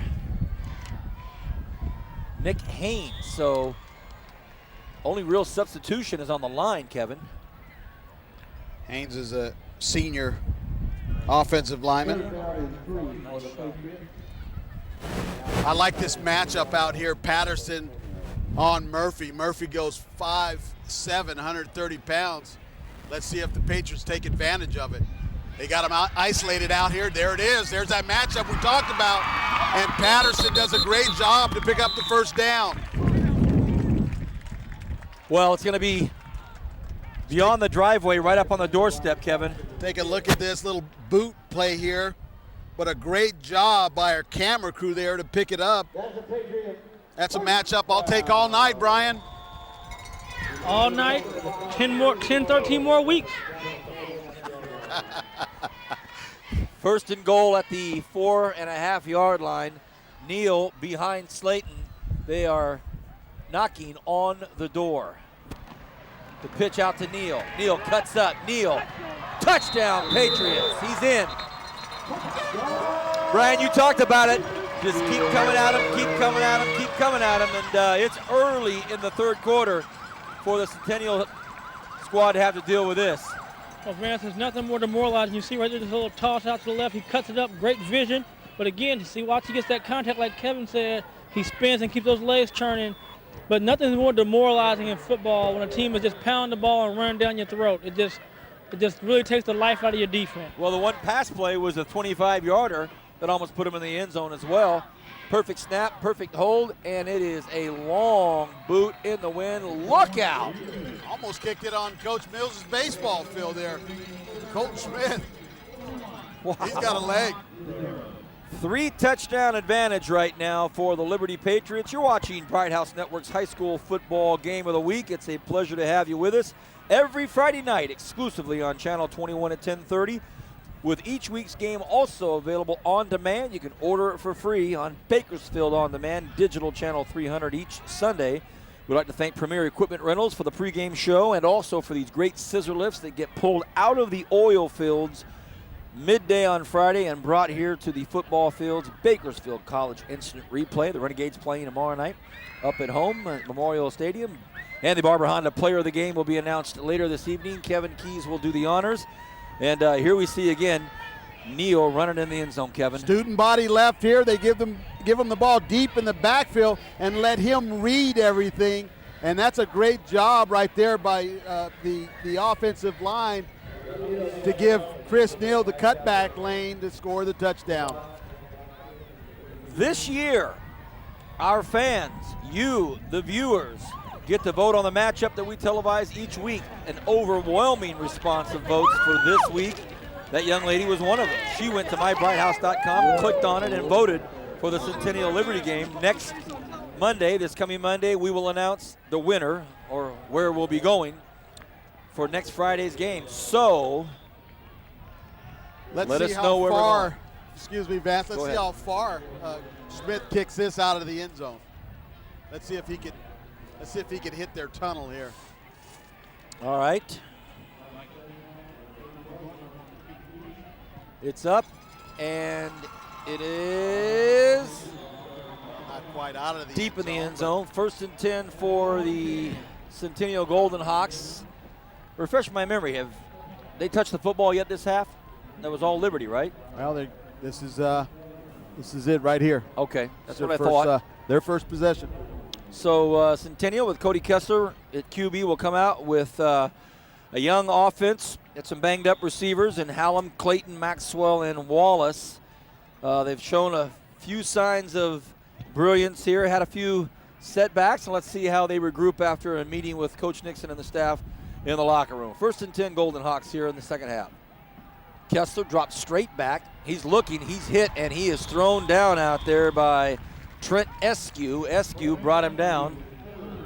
That's his 3rd sack of the night. That's an outstanding game for that young man, Trent Eskew.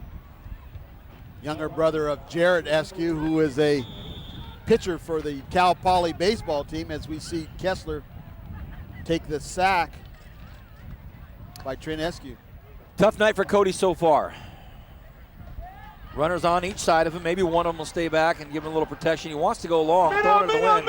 This time he hands the ball off. It's a nice running play and a good, strong run out there by Sean Johnson. And he's the sophomore, by the way, and he picks up, I would say, maybe about 6-7 yards, but it was 2nd and 15. So Sean Johnson shows great vision, speed there to bounce that ball outside.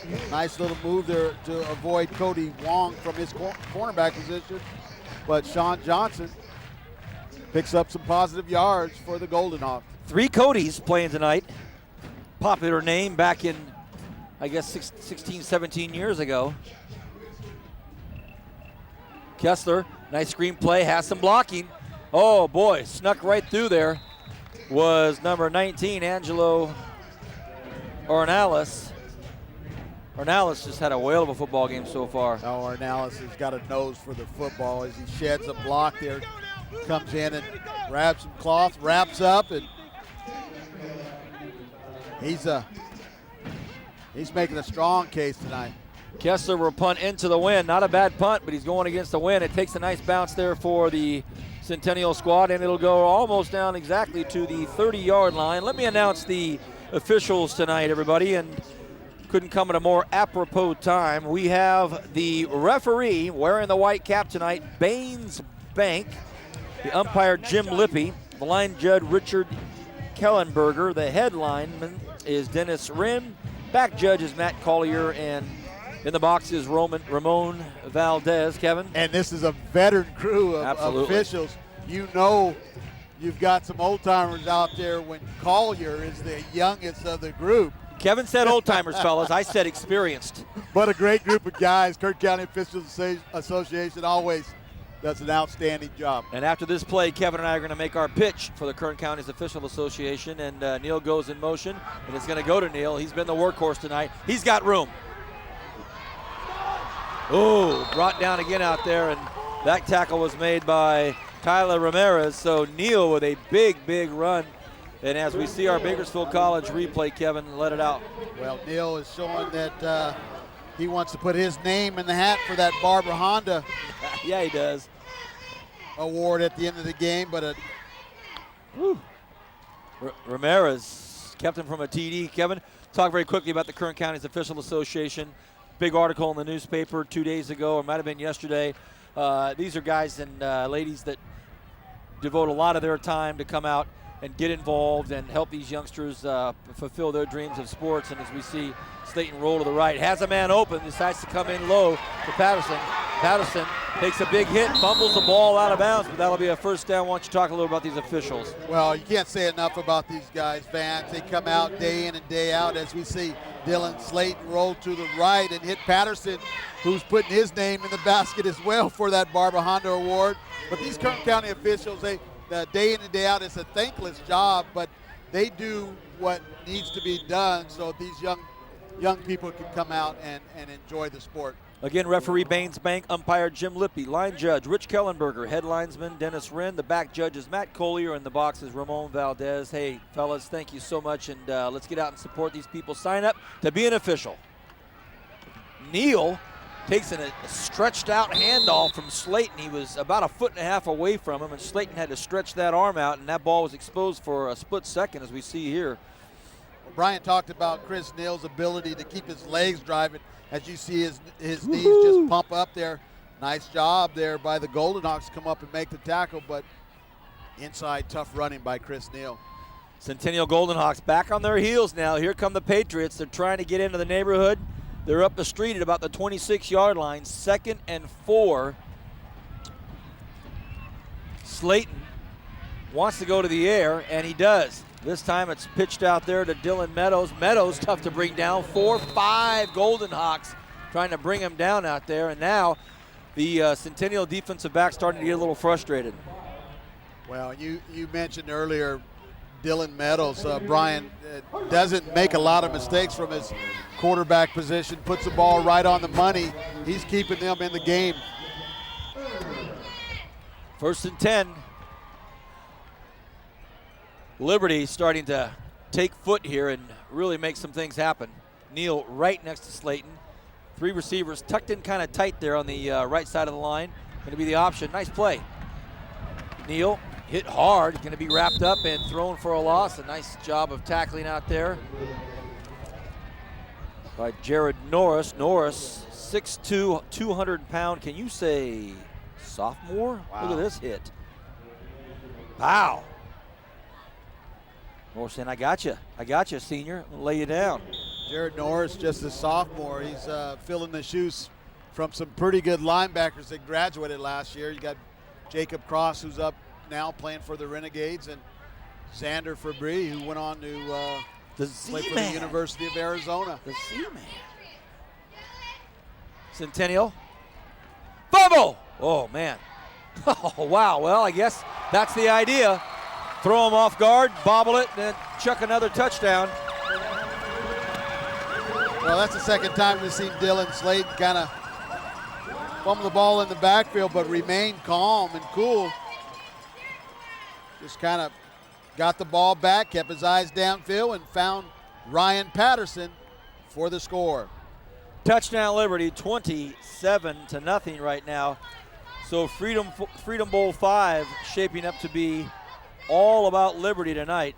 Big, big night for the Patriots. The snap, the hold, the kick, and that one is up, and the student body better look out. That comes up a little short, only about a 50-yarder. Well, this is the rubber match of this Freedom Bowl. Liberty is 1-2, and Centennial is 1-2, so it looks like that hardware might be coming back across the other side of Rosedale this year. Nice football games going on tonight. A lot of games. We talked about the Super Six that were in the Bakersfield, California, but a lot of games taking place in Kern County. And here's that touchdown again from the scissor lifts of Premier Equipment Rental. This view. Dylan Slayton throws a nice little wobbly pass out there, and Patterson shows his athleticism there to get up to catch that ball. That wasn't an easy catch to make, but Ryan Patterson does a great job of coming down with the ball. Some of the other games, Foothill at Ridgeview, Highland at Cesar Chavez, South at Shafter, Taft at Exeter. Look out, Exeter. A lot of big football games. Scotsman got a chance to go 3-0 for the first time in a long time. I'm not sure if they've ever done it before. I was talking to one fan at lunch today, and he said this is the first time in the history of the school that they've gone 3-0. I don't know if that's accurate or not. We'll have to check back on that one. Never know. Tomorrow, Arizona at UCLA. Arizona at UCLA. Brian Adams, your thoughts, please. There's good and bad advance with everything. The bad is my Bruins got walloped in Provo. The good is it can't get any worse. Our director, Bernie Johnson, salt on the wound, says, you say that now, Brian. But I'm telling you, if there's a man that can get this program of the Bruins and everything in the right direction, it's the Bruins, and he'll do it, Neuheisel.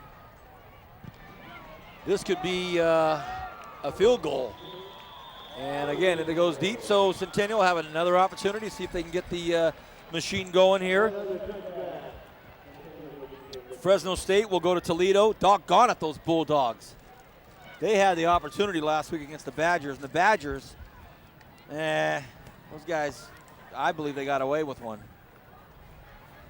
Well, you talk about rivalry games, at Wisconsin game, as we take another look at this Slayton to Patterson touchdown and the outstanding effort of Ryan Patterson going high up in the air to make the catch. Not an easy catch to make, and that's why Ryan Patterson is going to be considered for the Barber Honda Player of the Game. Oh, Kevin leans in with a triple eyebrow of Tom Saba. Wow. He gave me the triple eyebrow on that one. Considered. Kessler in trouble, and he throws a one-hopper, and Kessler takes a big hit, and he was leveled out there by Ornalis. Ornalis, a candidate for the Barber Honda Player of the Game. We still have a whole other quarter of football. Absolutely. This center's got his eyes up. Nice job by Cody Temple to draw the center over it to create a lane for Ornalis, who lowers a boom on young Kessler. Cody Kessler seems a little gimpy now. It looks like he took a shot in the ribs on that one. Well, he's been taking some hits all night. Then when you have to take a hit from Angelo Ornalis, who's a 300-plus bench presser, that's going to hurt. 2nd and 10. Kessler goes to his right, looks, And he throws that one over to the sidelines, and he goes down again. Flag on the play, and it was a very late flag thrown right in the middle of the field. Ryan Rands came up with the reception there. He's no stranger to picking off the ball. We saw him back in the 80s for the Renegades, defensive back. Penalty against Centennial will be declined. 3:48 left here in the third.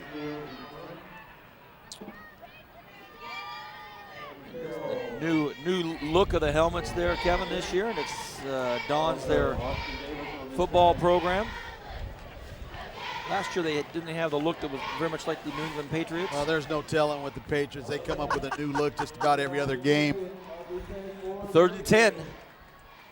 Kessler has a little bit of time here.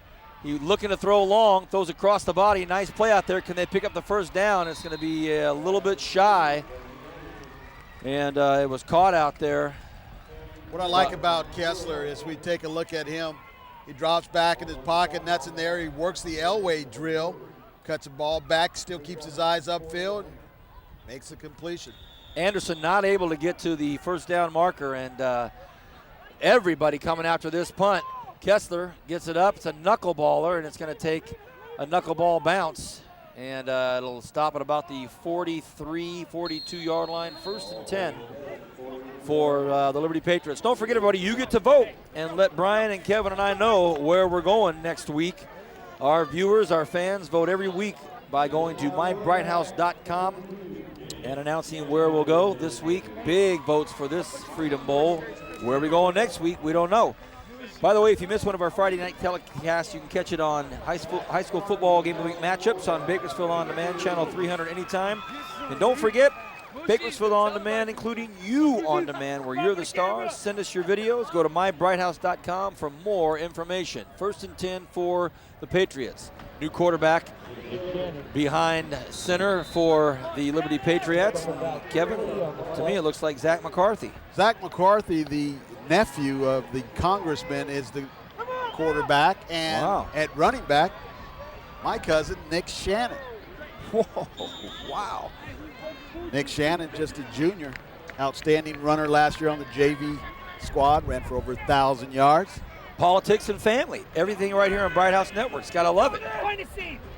Look at that. What a nice run up there by Nick Shannon, the junior, as Kevin mentioned. Tell us a little more about this running back. Yeah, he's got some pretty good bloodline. The cousin of Chad Pollard. Also a relative of Rashawn Sheehy. Wow. Few athletes. Wow. That's nice. 3rd and 4. Also in the game for the Patriots is number 31, Michael Sesmat. So Coach Mills gave some of these players some time. Nice little shuttle pass right out there. And kicked it out there, and wow, he might have picked up the first down. He was hit and carried a few Golden Hawks, and I'll tell you what, Zach McCarthy kicked it out, but still took a big hit on the play. And Nick picks up the first down. Great job of running out there. These two young men, McCarthy and Shannon, played on that JV team last year that went undefeated, Vance. The second football team in the history of Liberty High School to go undefeated. You know who the first team was? Well, the varsity squad that you had mentioned earlier in the telecast, no? The junior varsity squad that Coach Keys was a part of. Oh, is that right? With Corey Actis. Oh, did he have it or not? Are they going to say incomplete? I think that's the right call as well. We'll see on our replay. And I think his knee was down anyway. We'll see. Nice rollout here by McCarthy. He flicks it over here, and he does not have it there, that's for sure. And he doesn't have it there, that's for sure. Good call. He doesn't have it there, that's for sure. Excellent call by the back judge over there. Brings up a 2nd and 10. So Marty Affentranger will go out to the right. Shannon, the lone back. McCarthy to Shannon. Shannon loses his footing, still gets a couple of yards there.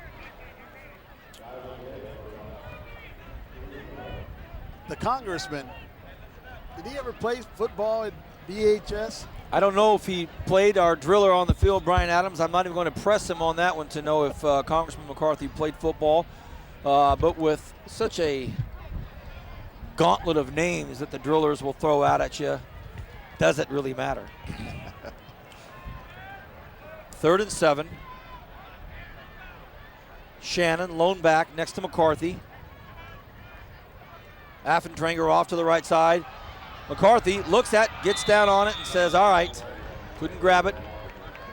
And that'll mean that the Patriots will come out to punt the football with the wind at their back. And I don't know if it was a bad snap. Yeah, a little off to the right. So McCarthy thought about grabbing it there for a second. Then when he realized, nope, got to get on that baby. Got to jump on that thing. So the Patriots will now punt, and deep for the Golden Hawks is Reggie Anderson. Craig Tolliver will come in and do the punting duties for Liberty. Coach telling him to scoot up for a little bit. Says, hey, you're looking at a 30-yard snap, my man. Scoot up a little bit. I'm going to stop at your play there for just a second. Yeah.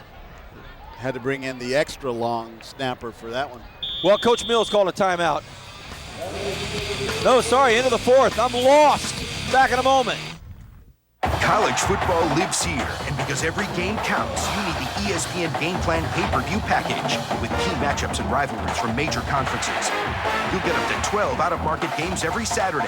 Call your pay-per-view provider today for this special weekly offer, and you'll be all set for a great weekend of college football with ESPN Game Plan. ESPN Game Plan gives college football fans the games they want throughout the season, including games outside their local viewing area.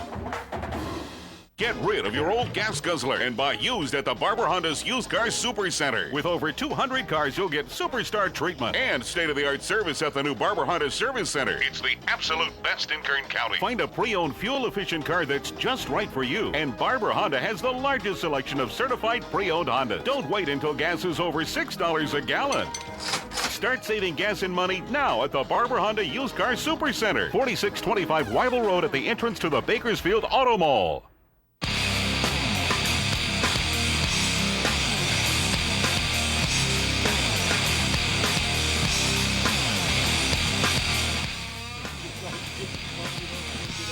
Back into the 4th quarter. Started off with a punt, and Anderson picks it up, and he's taken down immediately at the 20-yard line. Nice coverage out there. Nice play by the special teams, and that tackle was Greg Bolts. So Greg Bolts makes a nice tackle. A nice punt here by Tolliver to trap the Golden Hawks just inside the 20-yard line.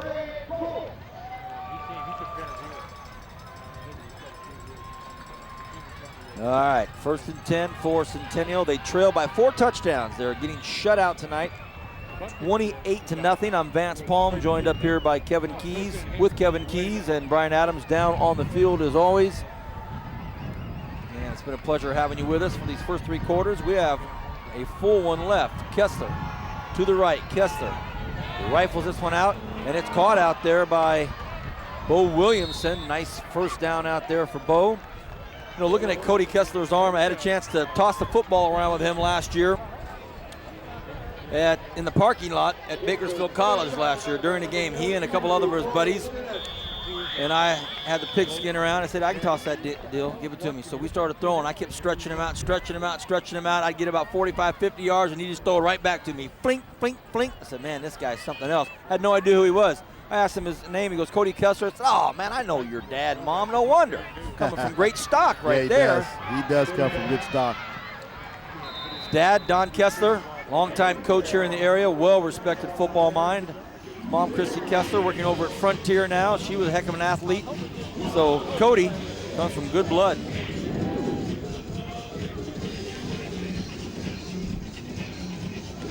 Reggie Anderson making a nice tough run. Couple of first down tosses.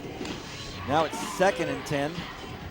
Reggie Anderson, another one of those underclassmen, Vance, just a junior.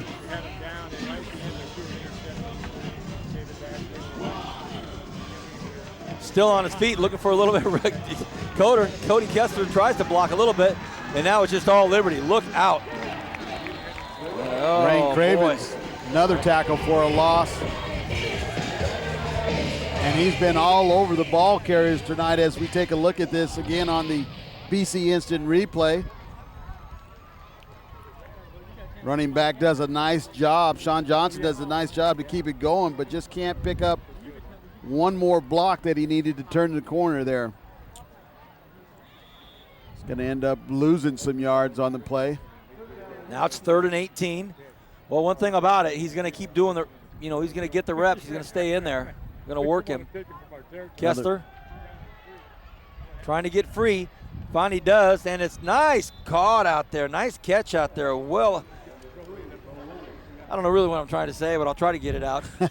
Bo Williamson does a good job to come back good focus to his quarterback here. He's in trouble.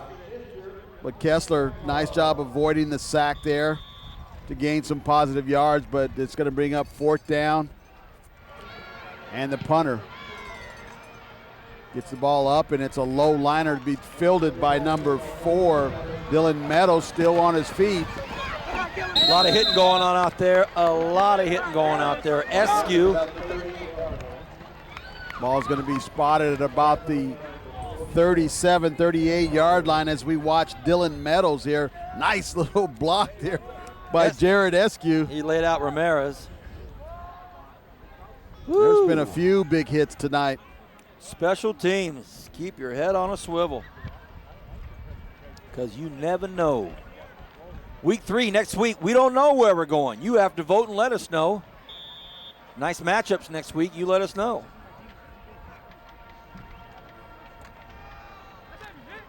Nick Shannon with a nice little run inside, hit and spin to keep his feet.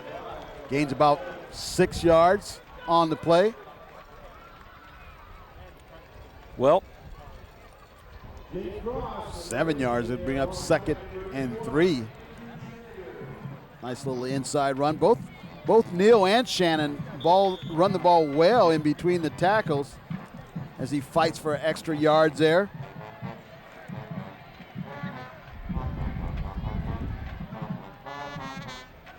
Keeping it on the ground again, Shannon. 1st down, Liberty. Patriots getting a look at the future here for them next year as Shannon gets up and hobbles a little bit, but nice inside run in there by Nick Shannon. The Drillers next week will host Clovis Buchanan. So Clovis Buchanan at Bakersfield High School. What do you think about that? Well, if the Drillers can get by Stockdale tonight, might be a great matchup. 1st and 10, Liberty. McCarthy to Shannon. Shannon cuts up. Nice 7-yard run. Next week, Fresno San Joaquin Memorial at Garces. There's a 58-year reunion. The Holy Bowl. Yep. That could be a choice for our voters, the Holy Bowl. That game's going to be on a Saturday, isn't it? Ooh. Well, I better call the clubhouse. Tell them to change things around. I didn't realize that. Our producer, Bernie, does not like to work on Saturdays. Are you kidding me? Bernie works every day. Guy's a workhorse. Oh! Shannon. Oh, what a big hit. Took a big hit. And had a little trouble with that one, so he gets laid out. That'll be 3rd and 4, 3rd and 5 for the Patriots. Nice job by Danny Hargis, defensive lineman, to come up and make the hit there on Nick Shannon. Wow, Hargis. Speaking of tea times, that's a golfing family right there. All right. 3rd and 4. Speaking of Darren Hargis, former North High wrestler, golfer. He can swing the sticks, my man, let me tell you. Handoff up the middle. Wow, that's a nice piece of running out there by Tyler Gelling. Jelink. Sorry.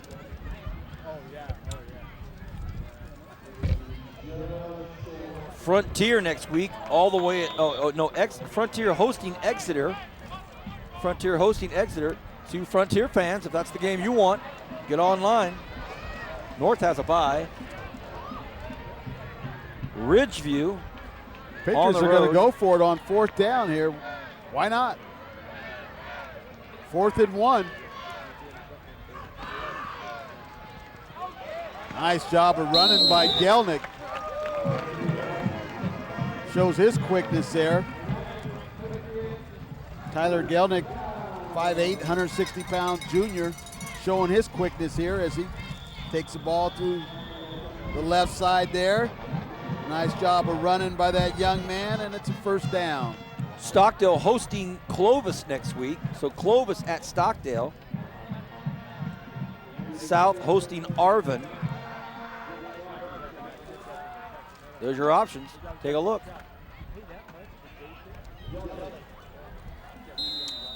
So for those of you watching this game, you've got the weekend to do the voting to decide where you will send the Bright House Network's crew. So make your choice. Let us know. Get on mybrighthouse.com. Click on exactly where it tells you to vote to high school football game of the week and let us know. This is where I want to send Brian, Vance, and Kevin. This is the game. Couple of choices for you. 5.5 left here in the football game. It's been Liberty pretty much from the beginning. They kicked off and they held Centennial on the first drive. Then they scored, and they've continued to score. Gelnick.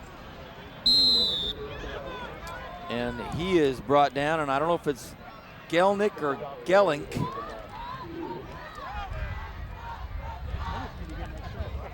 I will apologize ahead of time for that. We'll dip below 5 minutes. We have not forgotten about Brian Adams. Kevin and I have been just kind of chit-chatting back and forth. But Brian's trying to get one of those pies, honestly, Kevin. I think more than anything, Brian is over there trying to negotiate, do some magic. Is that true at all, Brian, or no? Oh, I was over there just having a conversation with my old ball coach, Pat Preston. We're just talking about different things that are going on around the city and the teams and the talent level. And what's the word? Well, things are looking up as always in Bakersfield. They've got a lot of talent. Really proud of the Liberty program and how they're playing. Looking forward to seeing them. Lost a heartbreaker last week. We talked a little bit about that. But good talent here and good schools and good coaches. Kevin, weigh in on Pat Preston. Class act, one of the outstanding scholar athletes of all time in Kern County. As a young kid growing up on T Street, I used to swim across the canal, Brian, and get into the practices over there and watch Paul Briggs and his crew. And Pat Preston says, "I remember you. We used to chase you out of our practices. Give us that ball back, Keys." But no, Pat Preston he's done a lot for student athletes. It's not about winning football games for him. It's about developing players and character, and that's something that Pat has done not only as a coach but as an administrator here at Liberty High School. I'll touch up this play on something that's for a personal aspect for me and Coach Preston. Very good. Gelling cuts back upfield. Oh, baby, look out, coming right at Brian. Will he get in? He does. Touchdown.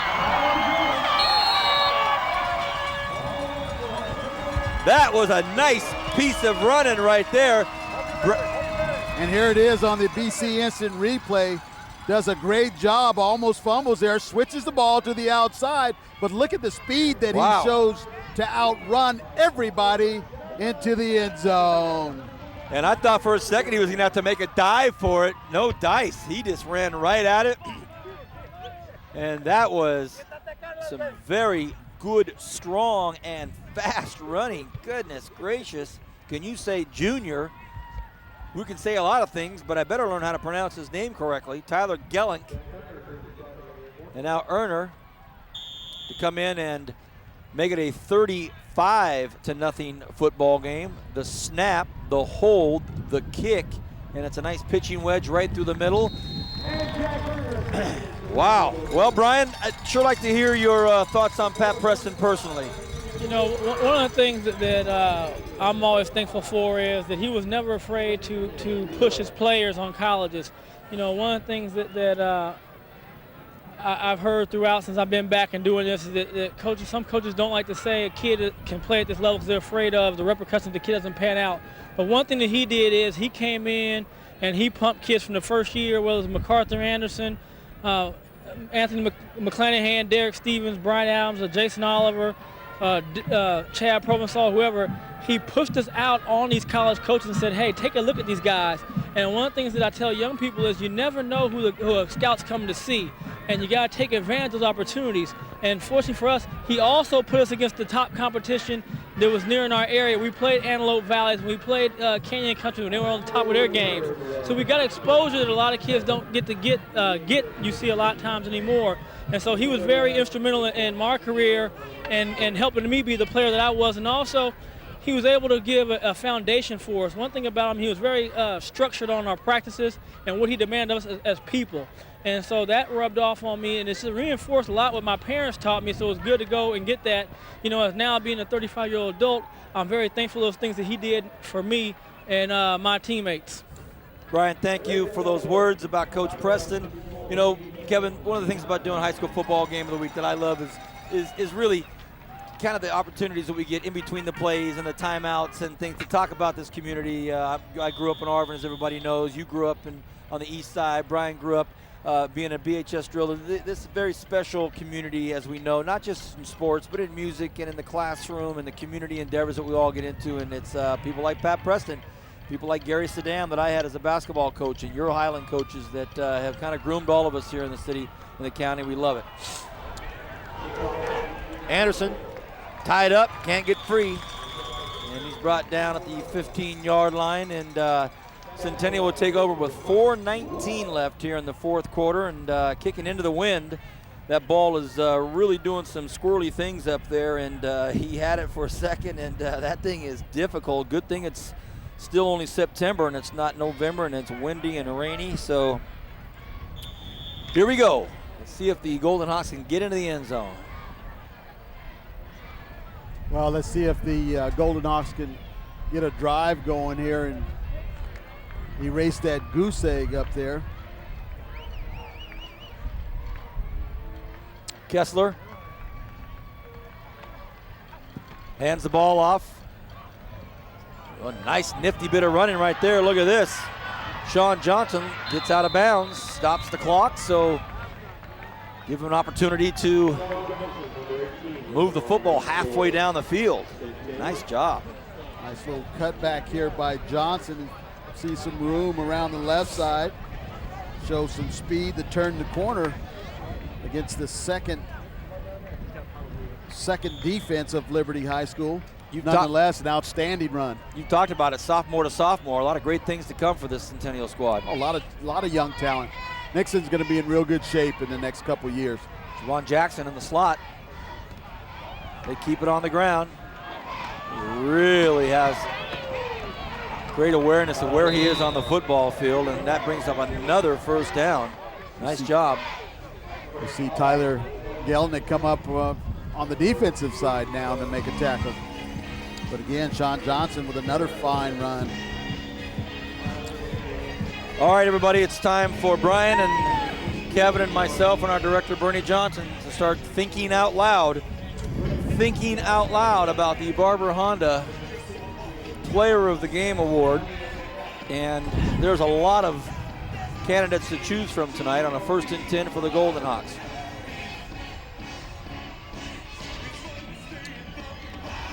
Handoff goes to Myron Moore. He's thrown back for a loss. As you know, Barber Honda, longtime sponsor of the Game of the Week with regards to the Player of the Game Award, and there's been some top candidates tonight.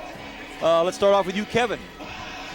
Let's just talk it out. There's a lot of outstanding players tonight. I mean, you could make a case for Angelo Ornalis for his play on both sides of the ball. He did a lot of dirty work for them on both sides. I certainly love the play of Chris Neal. He broke the game open on some nice runs. Dylan Slade threw the ball well. Ryan Patterson caught the ball. That's a tough decision for me. I'm gonna listen to what you guys have to say. Well, Brian, your thoughts on Barber Honda Player of the Game? Well, I think Slade did a great job of managing the team, threw some touchdown passes, never made a mistake to give Centennial an opportunity to capitalize. to make a play and make a game of it. I like Chris Neal, his ability to have the vision in the hole in between tackles, make guys miss, and power through. And Patterson did a great job running routes. We saw him catch a touchdown, 2 touchdown passes, and a good out route to keep a drive going. And then Ornelas, I think Kevin said it best. He did a lot of dirty work, a lot of lead blocking, scored a touchdown, and put a lot of pressure on Cody on those blitzes and really shut down that Centennial offense. Kessler runs to the left side. Will he get out of bounds? Kessler does get out of bounds. Takes a big hit at the end, and a flag comes out. And I think that's going to be a late hit on Emery Frink. Well, Emery Frink is playing football for the first time his senior year. Just excited to be out there on the football field and to make a hit. Hey, hats off to that young man. I don't think there was anything dirty intended on that, but just happy to be in there to make a play. And that will be the call, and I concur with your thoughts. And I don't believe that it was a malicious hit or ill-intended, but as we see here, and I believe that I'm right on the number. I hope I haven't played somebody out. Well, it was him. As you said, Emery Frink, senior. Nice bit of running there by the Golden Hawks, and they're starting to move the ball down the field. Well, we've kind of thrown some names out there. Frankly, you and Brian just basically talked about a lot of great performances tonight from some good players, but I don't know if we've narrowed it down yet. Our director, Bernie Johnson, who calls the games for us and does a stupendous job with this crew. Bernie, your thoughts on Barbara Honda Player of the Game? Whisper it in my ear. Okay, we were hearing from Bernie. Nice bit of running up there. Wow. I'll tell you what, Sean Johnson's getting some good timing right now. We've heard from our director, Bernie Johnson, on who his call is. I'm looking down the list here at all of these different names that you guys have so eloquently spoke about. I can't really add anything new to the mix. I will say that Trent Askew had a really nice game as well, and we called Cody Temple's number quite a bit. Rain Cravens, we called his name quite a bit. Cody Kessler in the shotgun with a minute left, and Johnson this time does not get out of the pocket. So Bernie Johnson has chosen for his pick Ornelas. He goes with Ornelas.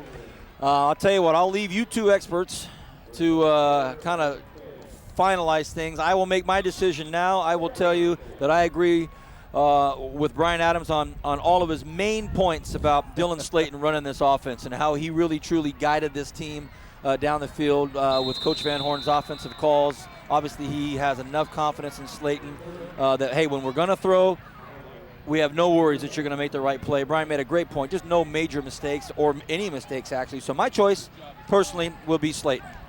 And I'm going to have to agree with our producer, Bernie Johnson. I love the play of Angelo Ornelas.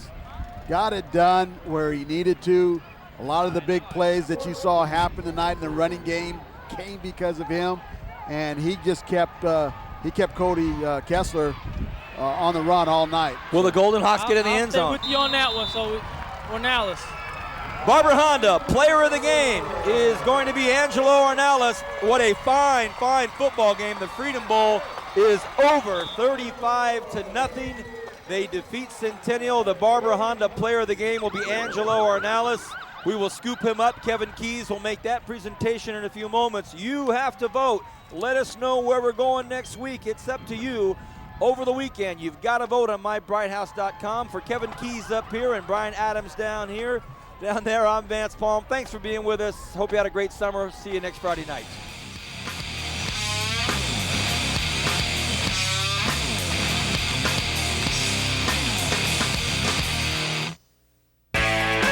Jump into a life you love.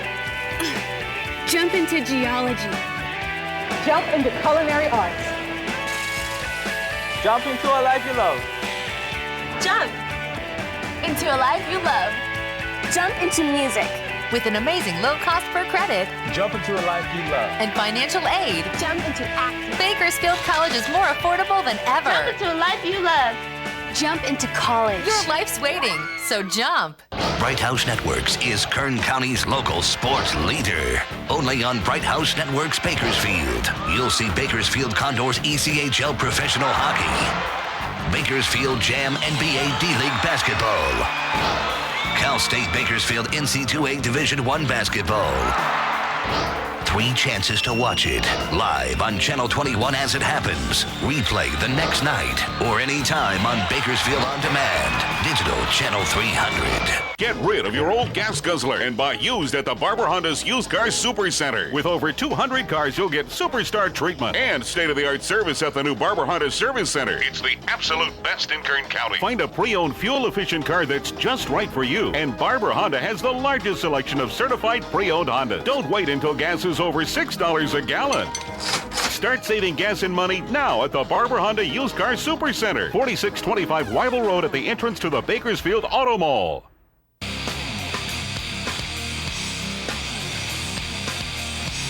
The Barber Honda Player of the Game.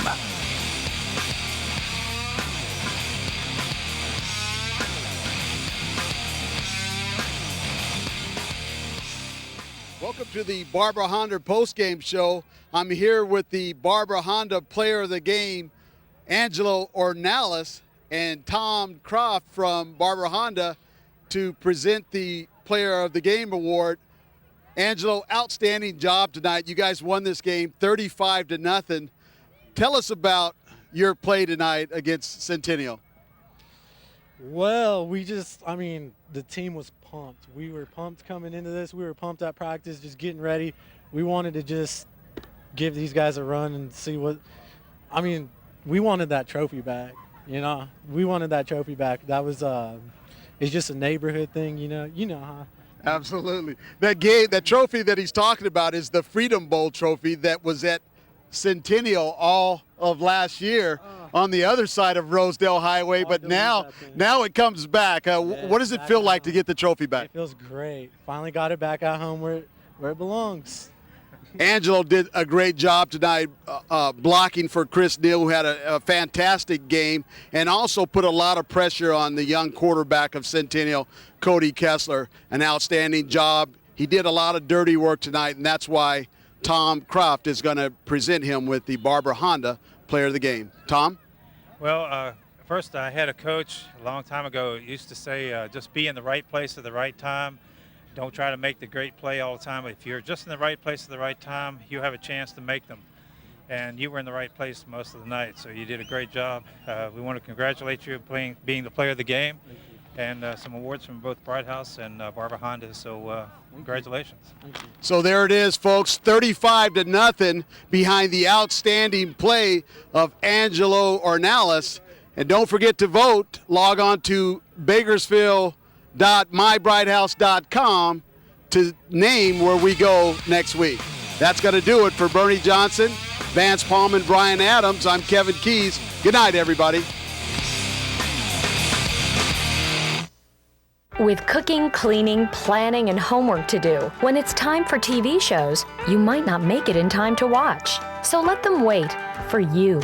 You've got Start Over, powered by Bright House Networks, letting you restart certain live TV shows right from the very beginning, all with just a few clicks of the select button on your remote. It's free and included with your digital cable. So when it comes to time, you've got plenty of it. Start Over, powered by Bright House Networks, making life easier.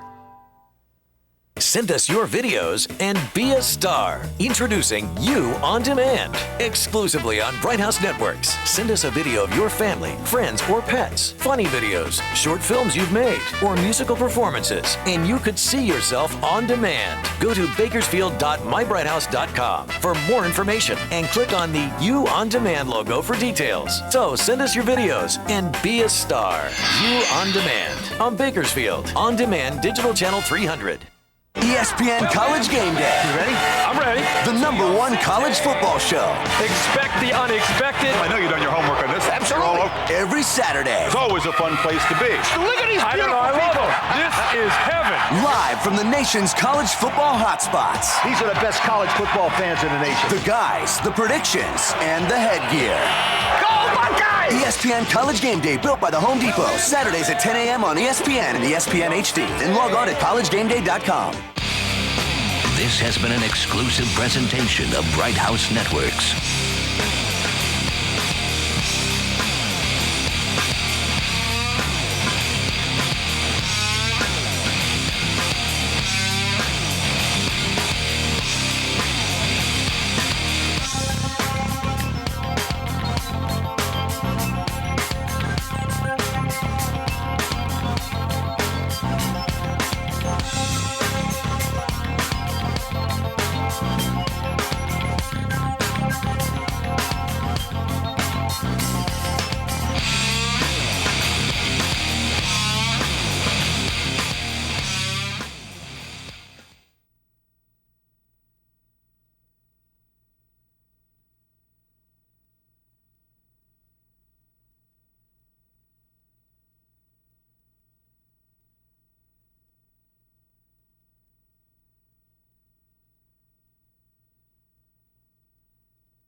Charleston, all having discussions right now about who the Barber Honda player of the game is. We have a lot of serious football still left before we start talking about that. You never know. You never know.